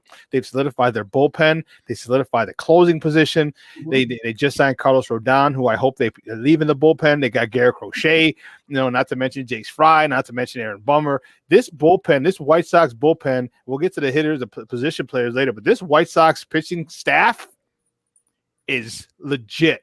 Stacked. It is, and it is deep. I think there are a lot of options, both in the starters and the pen. The best thing that I think the White Sox have done kind of in the rebuild, obviously the trades were huge. The Sale Eaton got the stars in here. But they've done well at drafting and bringing about pitchers. That bullpen was surprising last year. No one really saw those names coming. The Matt Fosters, Cody Hewers, none of those guys were supposed to be that good. And then you bring in a Liam Hendricks. I love Alex Colomé. I thought he did the job. Yep. Hendricks is going to do the job as well. I think, I hope, and probably even with more fireworks. And he's a guy who can get you 2 innings. Where Colomé really didn't do that too much. So. Yeah, they strengthened a strength. Moving to the rotation, I'm a little more worried than you laid out, just because we're still counting on 2 spots for Dylan Cease, Ronaldo Lopez, Michael Kopech, and we don't know what we're going to get out of all the 3 of them. Steve Stone caught my eye with a tweet that he had this week that he said, he was kind of coming back at White Sox fans complaining about the lack of activity and the lack of a Trevor Bauer type acquisition, saying we're in good hands and Ethan Katz is going to surprise everyone. I question it a little bit. Ethan Katz isn't a superhero. We've seen what Dylan Cease and Ronaldo Lopez can do, and we've seen what they can't do. They neither one of them were going to be trusted in that game 3 spot last year for good reason. They did not earn it. So they need to get to a spot where they can earn. Well, now they only have to earn the number 4, but there's questions on the back of the rotation. Now there's different options in the farm, and I'm looking forward to that. I would not be against them getting creative and finding someone else. I get jealous of when I see the Yu Darvish trade, the Blake Snell trade, thinking why not us? Because let's make this team even better. Not to say that I have zero faith in Cease and Lopez, but I'm gonna wait. I'm gonna wait to make my judgment on what Ethan Katz can do with those guys. Ethan Katz made something out of a lost cause, at least a little bit of a lost cause in Lucas Giolito. He made him into a Cy Young candidate.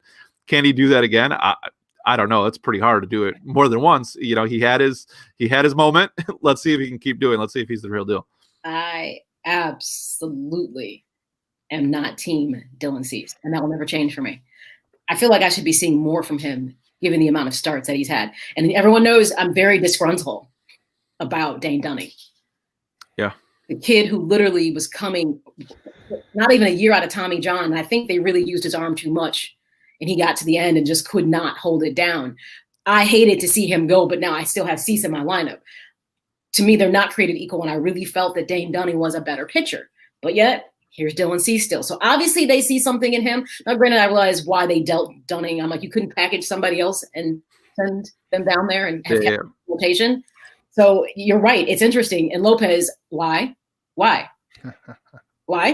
We know exactly what we're dealing with here. So I'm like, you're right. There's a whole lot of magic that has to be worked with the two of them. But I think we can kind of feel like if they're not ready, there clearly is a next man up. And we don't know what to expect of Kopech. Well, he's definitely had the time to get better. He has, but with all 3 of them, I'm not going to get too into it because I'm not a psychologist. I'm a part-time baseball analyst that looks at numbers. But I've watched a lot of baseball in my life, and well, I guess I'll say it with Lopez probably the most. I think it's between the years. We see the stuff, and we'll see him have an outing where he strikes out 14 Cleveland Indians, and you're like, why can't you do that every single time? And you think he should be able to. Dylan Cease came in with high pedigree, and then Michael Kopech has its own questions. With the news coming out this week about what he's dealing with and his not playing last season, it's kind of like, what kind of question marks are we dealing with there? We even brought him in from Boston with plenty of question marks about what he experienced over with that franchise. So it's a lot of question marks on that 4-5 and then beyond. But yeah, I mentioned the depth is good. You can go out and make a move at some point if you need to because of that depth. Mm-hmm. Whoever, move a Stever, move, whoever the high school guys that they drafted last season, you're going to have another draft in June. There's other options. And I like the core. I guess I'm maybe I started a new blog, CaseyBoslot.substacks.com. I'll pump that. And I basically said that I'm a little bothered by the offseason activity so far. Even you mentioned the good stuff. I think it's because I just want games so bad, and I'm chomping at the bit to watch baseball because I just want more. And I mentioned seeing the Darvish and Snell trades, thinking, why can't that be the White Sox? Why can't we go out and do something creative? It's probably just because I'm bored. I'm sitting at home, in a pandemic that I just want to watch baseball every day. But I want the 40-man to all be the most ideal 40-man roster that is possible, and I don't see it yet. I don't know if it's World Series caliber yet. We saw the Twins sign Nelson Cruz last night, and now I'm not even – I don't know how much of a favorite we are in the division. I think we are the favorite in the division, but the Twins closed the gap last night. Yeah. I mean, we don't have a DH now that the Twins have a guy that hits 40 bombs a year as their DH. Right. We don't have a DH right now. I love Andrew Vaughn. I've heard nothing bad about Andrew Vaughn, but there is no one in that DH spot right now on the White Sox 26-man roster on opening day. I don't know who it is, and that is a problem. And I agree with that. And unfortunately, that's been that position to me that they've not committed to for numerous seasons. They've been doing DH by committee, so to speak, just rotating people through. Or old has-beens, Edwin Encarnacion. Adam LaRoche, Adam Dunn had a year good, but most of it was bad. The article was titled that our DH has been cursed since Jim Thome left. We have not had the DH spot figured out since Thome got traded. And it's interesting that there's a failure to commit to it because it is a position that is unique to our division. So hence, it's a position that you should treat a certain way and not do it by committee. I'm not exactly sure why that philosophy is still that way. But I agree with you on that. Tell me, before we kind of shift away from pitching, I was absolutely happy to see Rodon brought back. Not as a starter, because I've been saying, and I think we've talked about this before, he'd be great in middle relief. He just doesn't have good bones. Okay, he doesn't. Mm-hmm. I feel like he could be fantastic in middle relief, especially on the back end of your rotation if you've got some younger pitchers that may get into a little trouble. And, you've got to throw in Carlos to give you, and he's a lefty. So they always get a little bit more time to employ, so to speak. Mm-hmm. But some people were like, why bring him back? He was awful. And I'm like, I'm not exactly sure who you saw pitch. He's not awful by any stretch of the imagination. He's not necessarily a starter for me, but I was happy to see him back. I think he brings value. I guess he does bring value. I just don't, it's hard to count on him. I was surprised he got major league money. I'm surprised that they didn't make him earn it in the minor league. I mean, good for his agent, for getting him that. I think even mentioning the depth that the White Sox have, I see 13 pitchers. I think I see 14, 15 pitchers that can be on a 26-man roster right now that might all be better than Rodon, at least from potential and better or healthier, consistent availability. Yeah, availability, right. I find it. I found it interesting when the news came out last weekend. I took a step back, saying, that's an interesting choice. He's good when he's available. He just has never been available, and availability is a key asset to any player. And I think that's the biggest issue is his reliability. I don't think it has anything to do with his skills. I think it's the reliability. Can he stay healthy? But I think for what they paid to bring him back, they didn't break the bank. It was kind of a steal. So I don't know. It'll be interesting. It's a first world problem to have. You have so many pitchers, and you have to sit there and figure out how this shakes out. I'll take that because we really haven't been here in a long time, so to speak. Yeah, and 162, hopefully 160, knock on wood. After a 60-game season, we're going to see pitchers go through some weird stuff. There's going to be injuries. Depth is good. So yeah, I guess I just surprised the 40-man spot went to him immediately. But that's just kind of number crunching. So that's up to Ricky. Very cool. With the sticks, this is a season. This is why I think we can win the division. I think it's a great year, breakout year for Yohan. Yo-Yo was, suffering from COVID last year, and he was on the upswing. Tim Anderson, that was his second, year in a row where he's in the top 2 of the American League batting title. So he looks like he's pretty legit. And then you still have Jose Abreu, who, didn't do much, just led the American League in RBIs, 60 for 60. That's all. And yes, you're damn, that MVP thing, they give them out to everybody. But Tim Anderson, I said, Eloy Jimenez isn't that one guy who's going to I'm hoping takes another step forward because he was one of the guys, it was, truth be told, it was those three and then Lubab. He's the third one. It was Eloy, Lubab, and Yo-Yo. They're trying to figure out who's the best prospect because they're all extremely talented. I said, I hope it gets to the point where none of the White Sox have a chance to win the MVP because all the votes are split. Because if that's the case, then we're doing really, really well. Talk to me about one in particular. Talk to me about Lubab. Lewis Robert in center field is just a freak. Talk to me about what you think he's going to do this year because he got a lot of hype. I believe that there was a point in the season where he started believing too much of the hype. He started getting a little too big for his britches, and I think it affected his game. Then they were able to figure him out a little bit. Mm-hmm. It got to him, and then mentally, it got to him. Like it got to Eloy the year before. Talk to me about where you think he is mentally and where do you think he can go this year with an offseason, with a full offseason, with a year under his belt with Jose Abreu and kind of being his tutor or mentor. Yeah, I mean, I've always had 5 tool dreams for that guy, and we saw each tool sporadically, and then some of it disappeared. And defensively, he wavered as well. I think he brought some of the struggles at the plate out to the field. I make the joke on Twitter all the time that the guy can't jump and catch a ball at the same time. He's way too talented and way too much of an athlete to not be able to be Robin Homer's Griffey style on the regular. So I expect better in the outfield. I expect we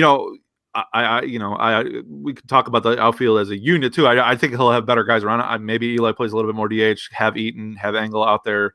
I still want another guy. Go out and get Marcell Ozuna. I think the field thing will be better. That's maturity, because the athleticism obviously cannot be questioned, and we know that those tools are there.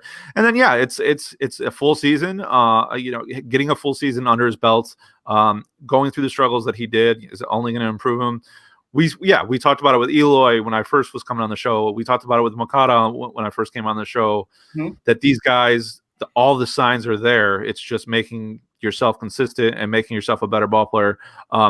Menachino did a very good job his first year as here, so I got faith in him and him being able to figure out those guys. And then having those big brothers here, having Jose Abreu to help him out.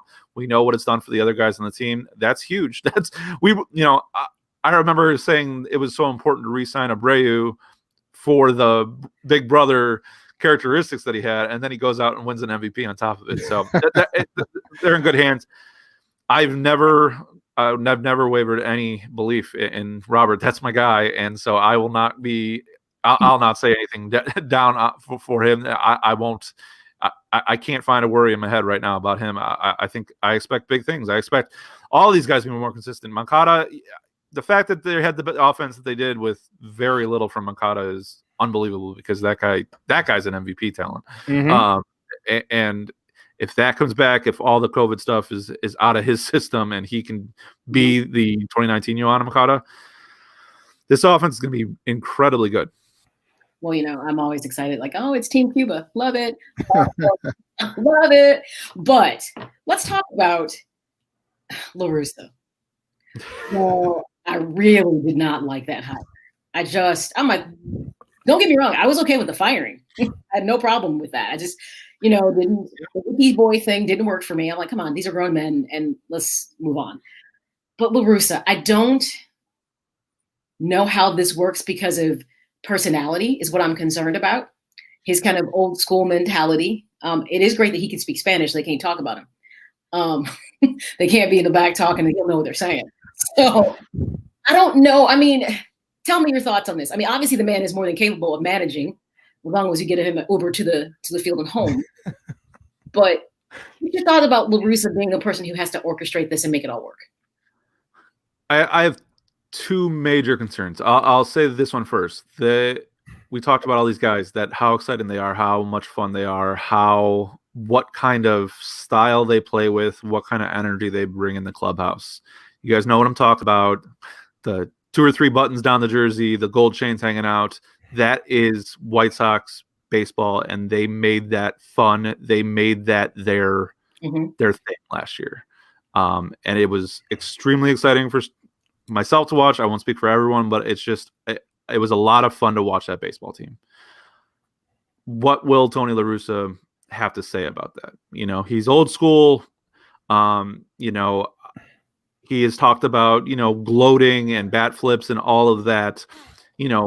Is he going to say right from the get-go, you guys have to earn that? Will that put, just a little bit of hesitation on the team's acceptance of all belonging together and all of that? So that is my main, that is one concern.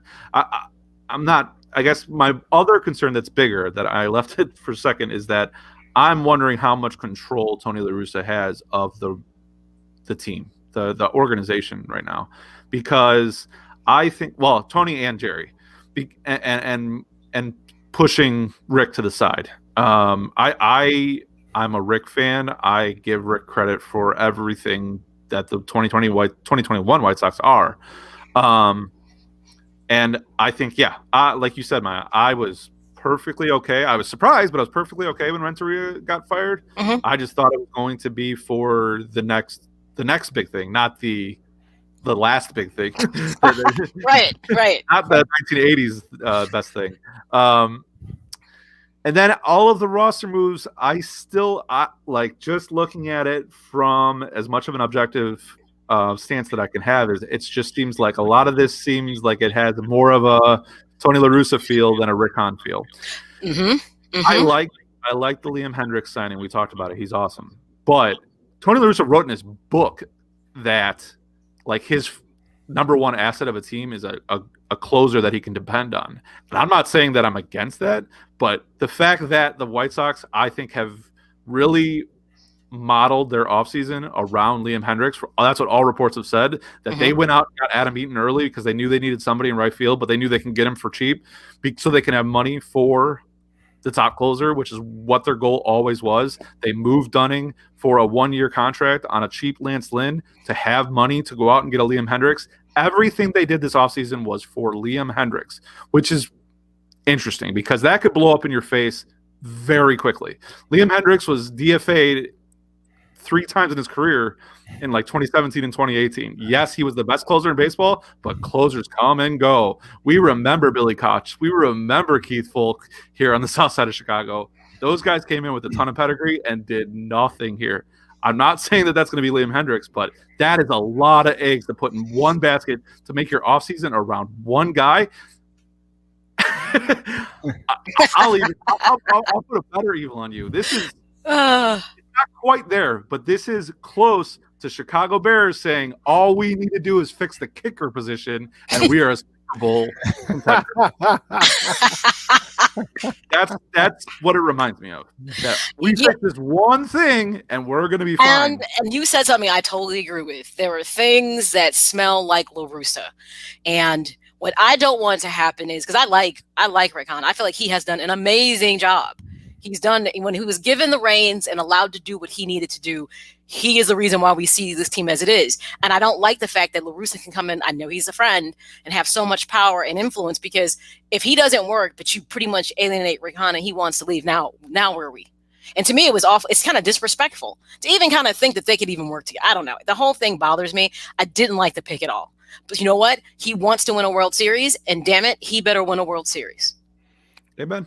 Because anything short of that, I'm like, why did you waste our time? He knows how to do it. Yeah, clearly he knows how to do it. So but yeah, got to do it again, right? You know what, Casey? I agree with you, and that's it. He's a guy. He has a pedigree. It's not as if we brought in Robin Ventura to manage this team, or some other dude who hasn't done it. The guy's a Hall of Fame man, not for his playing career. He's a Hall of Fame manager. So obviously he knows baseball and he knows exactly what to do, how to win a championship. He's done it a couple of times. So we have to, all the other stuff that's fine and dandy. But the bottom line is he's here to manage this team. And he's here to put those players in the best position to be successful. I think there's going to be some give and take. I think, because he's been in the front office, he's seen, how baseball has changed. This is what, 12 years in the front office, or was it 8? It was 2012, his last year, regardless, but almost a decade out. But he's been in front offices. So he's been around baseball players. He's seen the change of baseball players. And then he still reverts back and talks to some of his former players about the game, especially his African-American players, about the new style of baseball player. Hopefully that works. He lets them be themselves, lets them be, kids or his grandkids if you want, because they're young enough to be that, and let them be, because if he looks at it, and here's one thing I hate to use a team on the lakefront, but here's one thing that he needs to do that Matt Nagy hasn't done. He needs to let them see what they do well, right? This is the way they play. This is how they're comfortable, okay? And if he does that, you may not like it, but if it wins, okay, you just come in, you tweak here, you tweak there. You make the baseball decisions. You don't make the decision on how they play, okay, on how they celebrate, how their culture is. You just make the baseball decisions. If he can do that, then I think it'll be like a hand in a glove. That's a big if. That's a really big if. It fills the screen if. So I don't know. I hope so. I want that excitement. I want us all to be in the stadium watching it. That I want all those things. Spending $12 on a beer, you're damn right. I can't wait. I cannot wait. Hey, Casey, great stuff as always, baby. Do me a favor, though. Let everyone know about your new blog. Mm-hmm. Yeah, Casey Boguslaw. It's on the screen. .substack.com. Just a little bit more freedom. I wanted to kind of speak in my own voice, mostly about the White Sox, but I'm gonna spray to other fields, talk about some Illini, some Bears. But obviously during the baseball season, it'll be very heavy Chicago White Sox stuff. Cool, man. Well, I'll talk to you after there. But that's awesome, dude. Congratulations. And we're gonna keep. We'll be a lot more in touch now that baseball season is this close away. Right after that, what's that football game going on Sunday? Something after that? It's all baseball season right after that. So, hey, we'll be in touch soon, all right? All right, sounds good. Thanks for having me, guys. All right. Bye, Casey.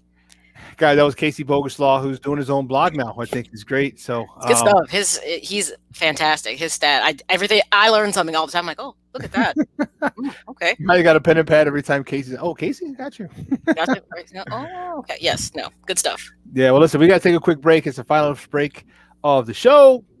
Man, this is the home stretch here, so don't go anywhere, folks. Folks, we have more sports conversation on the other side. Keep it locked right here. Shawn and Maya on SportsZone Chicago.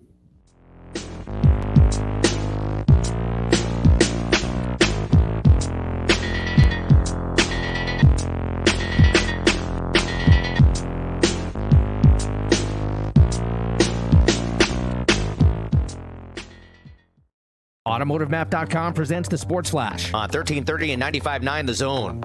A 2-goal third period lifted the Blackhawks past the Blue Jackets 3-1 on Sunday. Goals from Patrick Kane, Philip Kurashev, and Pia Sutter, while Kevin Lankinen made 32 saves in net. The Blackhawks improved to 1-1 on a 4-game homestand after losing 2-1 to the Blue Jackets on Friday night. The Hawks had been winless in 3. The Hawks with a sorely needed win a day after the team canceled practice due to COVID-19 concerns. Ryan Carpenter and Nicholas Bowden were placed on the NHL's COVID list, joining teammates Alex DeBrincat, Adam Boquist, and Lucas Wallmark. The Bulls are home tonight hosting the Knicks. Chicago coming off a 123-122 home loss against the Blazers on Saturday. They'll look to snap a 3-game slide tonight. The Bulls and Knicks also play again Wednesday night at United Center. This update brought to you by the Score app. Download the free Score app today. It's one of the most popular sports apps in North America. Chuck Sanders, that's the Sports Flash, 1330 95.9 The Zone. Liberty Mutual Insurance Company presents and Doug. Breathe out and repeat after me. Liberty Mutual customizes your car insurance so you only pay for what you need. Liberty Mutual customizes your car insurance so you only pay for what you need. Your bird is eating my candles. Your bird is eating my candles. No, seriously, he's making a mess. No, seriously. Liberty, liberty, liberty, liberty. Get a customized quote at libertymutual.com. I'm Dr. Andrea Russo, a cardiologist. Maybe you're waiting to talk to your doctor right now. But if you're having an irregular heartbeat, heart racing, chest pain, shortness of breath, fatigue, or lightheadedness, don't wait. This could be a serious condition like atrial fibrillation, which can make you about 5 times more likely to have a stroke. If you're having these symptoms, don't wait. Talk to a doctor by phone, online, or in person. Brought to you by Bristol Myers Squibb and Pfizer.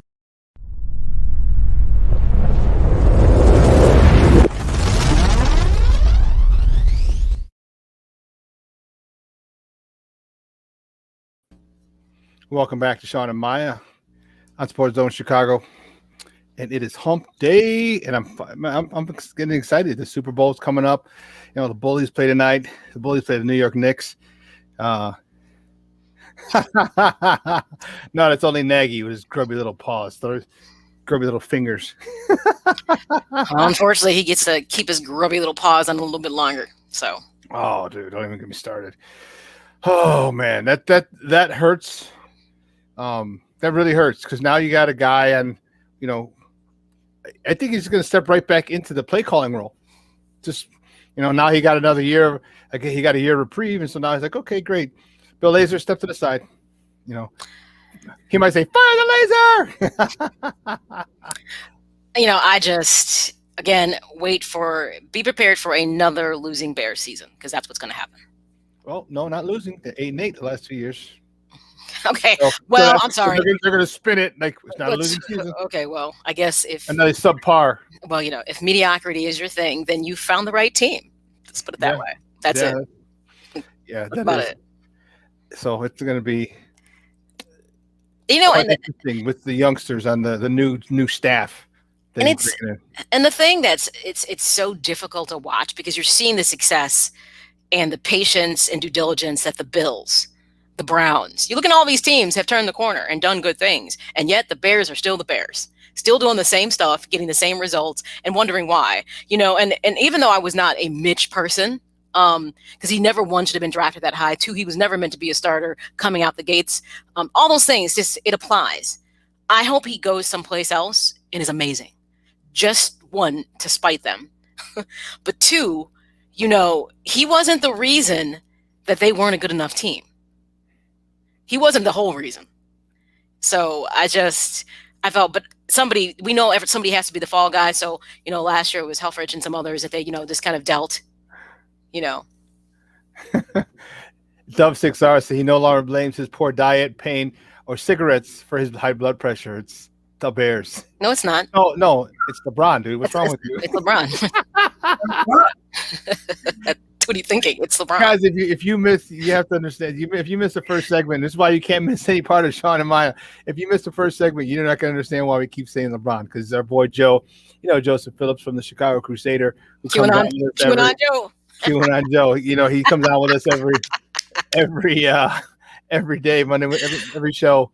He was on Wednesday, man, and everything was LeBron's fault. Everything. He was on fire, man. The fact that those people who had courtside seats were drunk was LeBron's fault. So, and they cursed at him because it was LeBron's fault. I mean, he was so anti-LeBron that he couldn't even. He is. I'm sorry, you're right. He is. I mean, you're right, Shawn. They were cursing at him because it was LeBron's fault, because he was probably kicking their ass on the court. Yeah, that's probably what he was doing. Like, that's legit. But he couldn't even acknowledge the fact that what the woman said was a lie. He did not call her a bitch. He did not drop the F-bomb. And that's slander, because she's reporting facts that are not. If I was LeBron, I'd sue her. Seriously, because he didn't say that. There was a woman recording the whole thing. And if he would have been talking to her like that, which, by the way, he doesn't strike me as that kind of person. Right. But if that would have left his mouth, it would have went viral instantly. And he would have had to issue an apology. So it didn't happen. He couldn't even. He's so anti-LeBron. Like, to him, LeBron is the Antichrist. I swear to God. That's what Joseph feels. Yeah. He feels like he's the Antichrist. Like, somehow he is responsible for everything. It's like child molesters and LeBron's right underneath him. Like, he's not that bad. I'm not a LeBron fan, but he's not that bad. He's like, no. Joseph's crazy. But you know why I know that LeBron, or I strongly feel, because no, I don't know, but I strongly feel that LeBron didn't do that. He's very aware of his image. Oh, yes, he is. He's extremely aware of his image, and he knows. Yes. And yes. That's another reason, because he understands, especially now that there's some fans around, that you're always being recorded. Right, always. And that's not something that he's going to come out of pocket with, when his image that he's worked so hard to build, can be destroyed like that. I wouldn't say destroyed. It's going to take a hit, because it's not going to be destroyed, all the good stuff he's done. But he doesn't want his image taking a hit like that with some drunk lady who's, you know what I mean? Like those are people he doesn't know. Those are people who don't determine how much money you make. They don't determine how successful you're going to be. No. So if you're a fan acting crazy, I could say, sit your little steroid ass down or something, and that's fine. And that's where she went off. So he cursed at us. Yeah, he said ass. He said, sit your steroid ass down, your old steroid ass, because her dude was, I guess, a bigger dude. When she was just like, he wasn't going to talk to my husband like that. I was like, what kind of man are you married to that you got to run to his defense like that? That's the truth. I'm like, first of all, you better hold your own and not embarrass me like that in front of people. But there's like, sometimes, see, this is coming from a feisty woman. Sometimes women you can't control them. You can't control women. Well, okay, I'm going to say that. I don't think it had anything to do with her husband. I think she just wanted to open her mouth is what it was. Yes. Seriously, I think it's just who she is as a person. Because even when it was over, she had to then get on social media and then continue to talk about it, rant, called him a pussy. And I was like, she made it on herself. I'm like, look, tight face woman. Flicked him off. Right. Just 45 years old with a face like that. 25 looking 35. She better be careful, because she don't want Black Twitter coming after her, because Oh, you know what? Like for me, I don't blame him. Like how many times he's heard worse. I'm sure he's heard worse. Yeah. Oh yeah. Like even if he did, mother, like okay, like I said, you made yourself a part of the game when you went out and you broke that plane of being a fan and enjoying and sitting down and enjoying what's out on the court, the product on the court, instead of going ahead and getting involved because of personal vendettas. You know what I'm saying? Because I'm sure that was personal. For some reason, it was personal to these fans because he's probably whooping the hot ass again. But I don't get. See, some people are fanatical, hence the word fan. But I mean, if I'm at a game and first of all, I'm like, I wouldn't even step out of pocket. First of all, I'm just feeling cool because I'm sitting courtside, so I'm just feeling cool because I'm there and that's all I have to do. I'm not going to sit there and heckle people. That's weird to me when people do that. You suck. It's like, what's wrong with you? That's privilege, man. We don't have to go down that road, but that's privilege. You saw privilege, Karen. But God, Karen, God, that whole thing is funny. I feel sorry. I feel sorry for anybody whose name is Karen. And you're white. Because it sucks to be you because your name is unfortunately, it's associated with that. With that. It's like, oh, Karen. But yeah, I just don't. He didn't say what she said. I don't believe it for one moment. Not because I think he's above reproach, but because, like you said, he's very mindful of his image, and yes, and I will, and Joseph would probably have an issue with that. I'm like, but you're supposed to be mindful of your brand because you built it. That's what you should do. And you do things. I mean, I think what people also forget that athletes, their brand is off the court is also how they can make additional monies. So Which is usually more for LeBron. It's a hell of a lot more than he makes on the court. I mean, so yes, there are things you're going to do to craft your image. It's a business. You are a business. It wasn't always like that. I mean, so yes, there are some things that people are going to do where you're like, oh, that's probably not the most genuine thing you did, but okay, whatever. Why am I to judge that? It's not my business what you do. Look, you're obviously making more money than me. So do you? But yeah, you got to go back, and it's in the beginning of the show. So if you missed it, QAnon Joe, yes, you have to go. You have to listen to it. It was hysterical. Oh my God, it was hysterical. Joe's he was on one. But let's talk Bulls real quick before we get out of here. I'm liking what I'm seeing. I know the wins aren't stacking up, but who we've talked about. We talked about on Monday. We talked about on Friday. And the guy who's really stepping up is Lauri Markkanen. And Lauri Markkanen has really started to play the way that we've seen him play. He's had flashes in the past, but then he would be hurt. And this is the year that we were saying, okay, this has got to be it, man. Because I put Lauri in the often injured, the injury prone box, and he stays healthy. He's been very aggressive. And I think that's what I'm very happy about. I'm most happy about, whether it's a three, whether it's down low, whether it's going off the dribble. This is all the shit he does. This is all the things you do well. Continue to do it. Continue to do it. And I think there was a point where, when he came back last year, Zach had established himself and entrenched himself as the go-to guy. And Lauri was just kind of like, I don't want to step on anyone's toes. And this year, Lauri's like, no, watch me.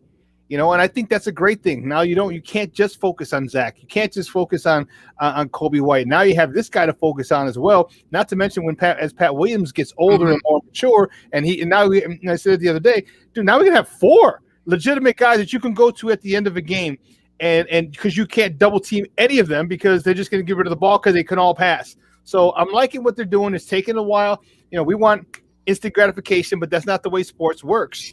Okay, even if you're a Cub fan, ask them. It took them a while. It took them 14. It took them 15 to get to 16. So it may take the Bulls, a season or two to understand and get this better. Look at Joseph still. Look at just on fire today, aren't you? Just you can't stop. That's funny. So I think I'm liking this.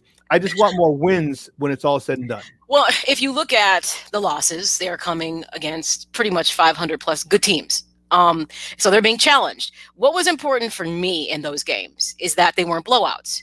So you are seeing the development happen. I mean, this team is night and day with, Donovan coaching, obviously versus Boland. You already see the changes in how everyone's play has improved drastically. So it's just a little bit more they're going to need from it. But you're right. They're in games.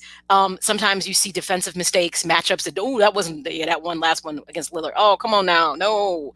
But it is what it is.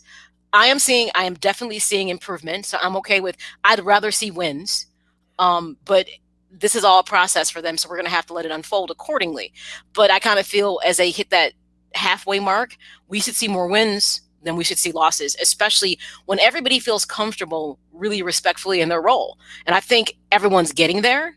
Pat Williams is amazing. Oh my God. The kid is, talking about he matured. He's already light years ahead of people who are rookies. Seriously.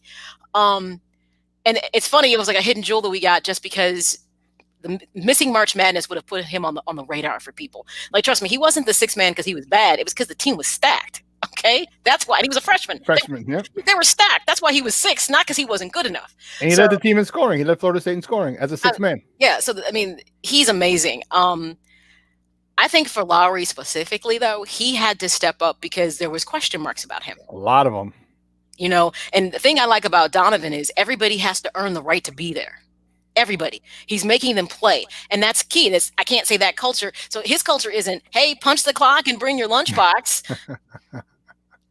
that monkey business. That was stupid. It was stupid. And you knew that was stupid. That was an insult. Let's run suicide sprints. What?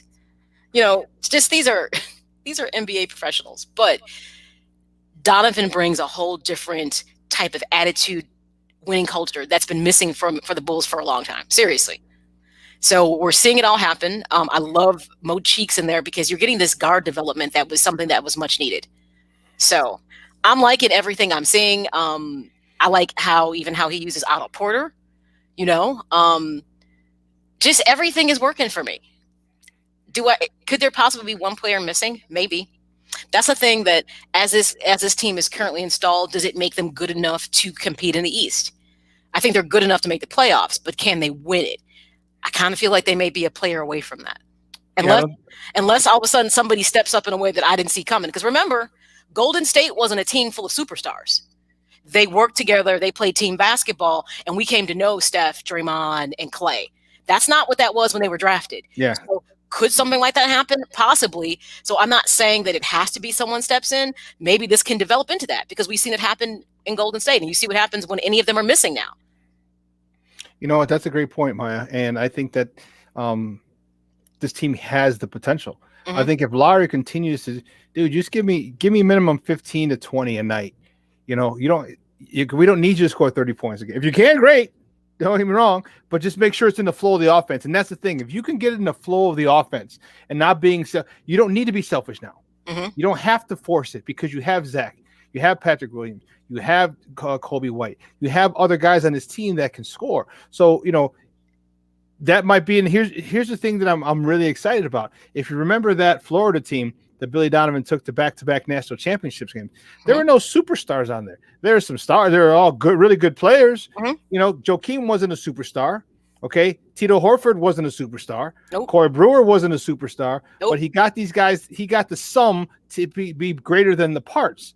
And if he can do that here with these boys, these young men, then we have a shot because basketball is a team game. It is. And I know you have superstars, but what happens? The superstars don't win it. You're building dream teams. You're getting guys, 2 or 3 guys together to play. If these guys can elevate it, like you said, like a Golden State, give them time, give them a year or two to get, once Patrick Williams is 19 years old. I'm telling you, that imagine him 5 years from now. He's only going to be 24 years old, and he still would not even have hit his prime. In 5 years, he won't hit his prime. He is special. Him, Kobe White, Zach LaVine will be, maybe on the backside of his prime coming down, but still, then you still have Lowry, who's still going to be in his prime. All these guys, when they get there, staying health, maintaining healthy or maintain their health. This team can be really, really, really potent, and I hope and then you got the people off the bench. You know me, I love me some Daniel Gafford. Oh, okay. I love me some Daniel Gafford. Mr. Bangathanga, how could you not? Like, I enjoy when he's just on the court. I'm like, oh, it's about to get physical. It's about to get physical. Watch your head. Yeah, but you need in certain games you need that. So it's just they are this collection of players that, and I do like the Bulls. I mean, I watch them, I like them, and I can't say it's been a long time where I've actually been interested in watching them, and I catch most of the games when I can. So just everything, I'm always like Wendell Carter Jr. When everyone thought it was the safe pick, I'm like, no, it's the right pick. It's not safe, it's smart. But that's because everybody keeps thinking in terms of superstar, who was the best college player. I mean, but that's what our society's about. Who's the shining star? Because that's what you should get.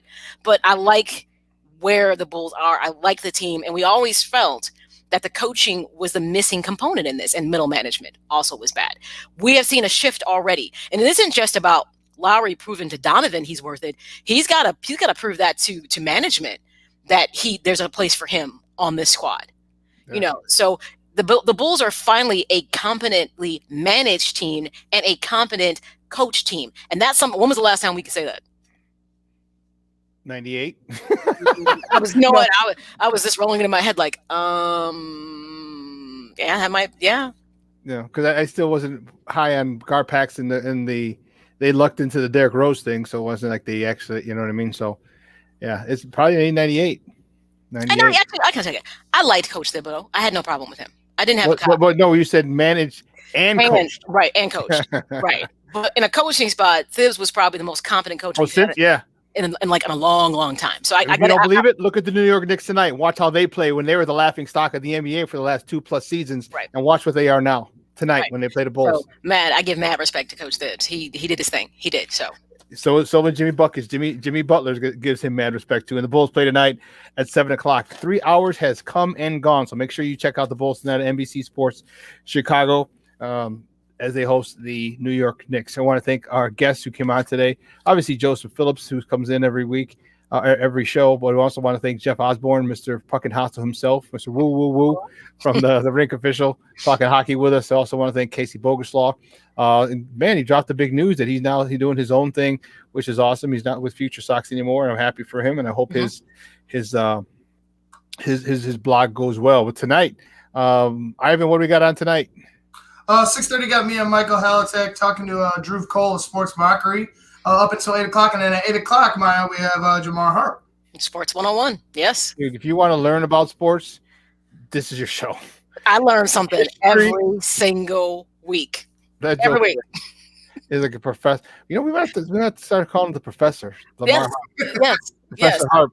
Yes, he is a sports historian. He's a historian, period, though. Yeah. That's the thing. And I was like, wow, why do you know that? But okay, yes. Yeah. We want to thank them. We also want to thank our executive producer, Elliot Baez. We want to thank our social media guy himself, Clarence Council III, in addition to our Puerto Rican Swiss Army knife, Ivan Vargas. So what we're going to do? We're going to take a 45-hour break. We're going to chill. So come back with us on Friday, 9 a.m. to noon Central Standard Time. So for my lovely co-host, or for our lovely producer, he is a lovely man who's nice and clean after his shower, Ivan Vargas. Hey, make sure you check out Halatek on Sports 101 with Jamar Harp tonight, guys. And my lovely co-host, Maya Kai. I'm on my knees, $2. Oh, you said a little something different today. It's more of like friendly love how I said it. So okay. Yeah. So you freaked me out with that new stuff. Okay. I was ready for something else. $2, mon ami. Guys, I'm your boy, the Superback Shawn Sierra. We'll see you in 45 hours. You'll see me live tomorrow after CrossFit. It's going to be a crazy one. Tomorrow's going to be a workout. But you know what? Tired of being a fat ass. So your boy. Mask off, right? You can wear a mask off now, finally. At least I can in Orange Theory. Yes, we can. I usually warm up with the mask on, and then I take it off. So yay. There you go. All right, folks. We'll see you on Friday. We got a big show coming up. We got a lot of NFL, a lot of Super Bowl talk on Friday. All right, so we out.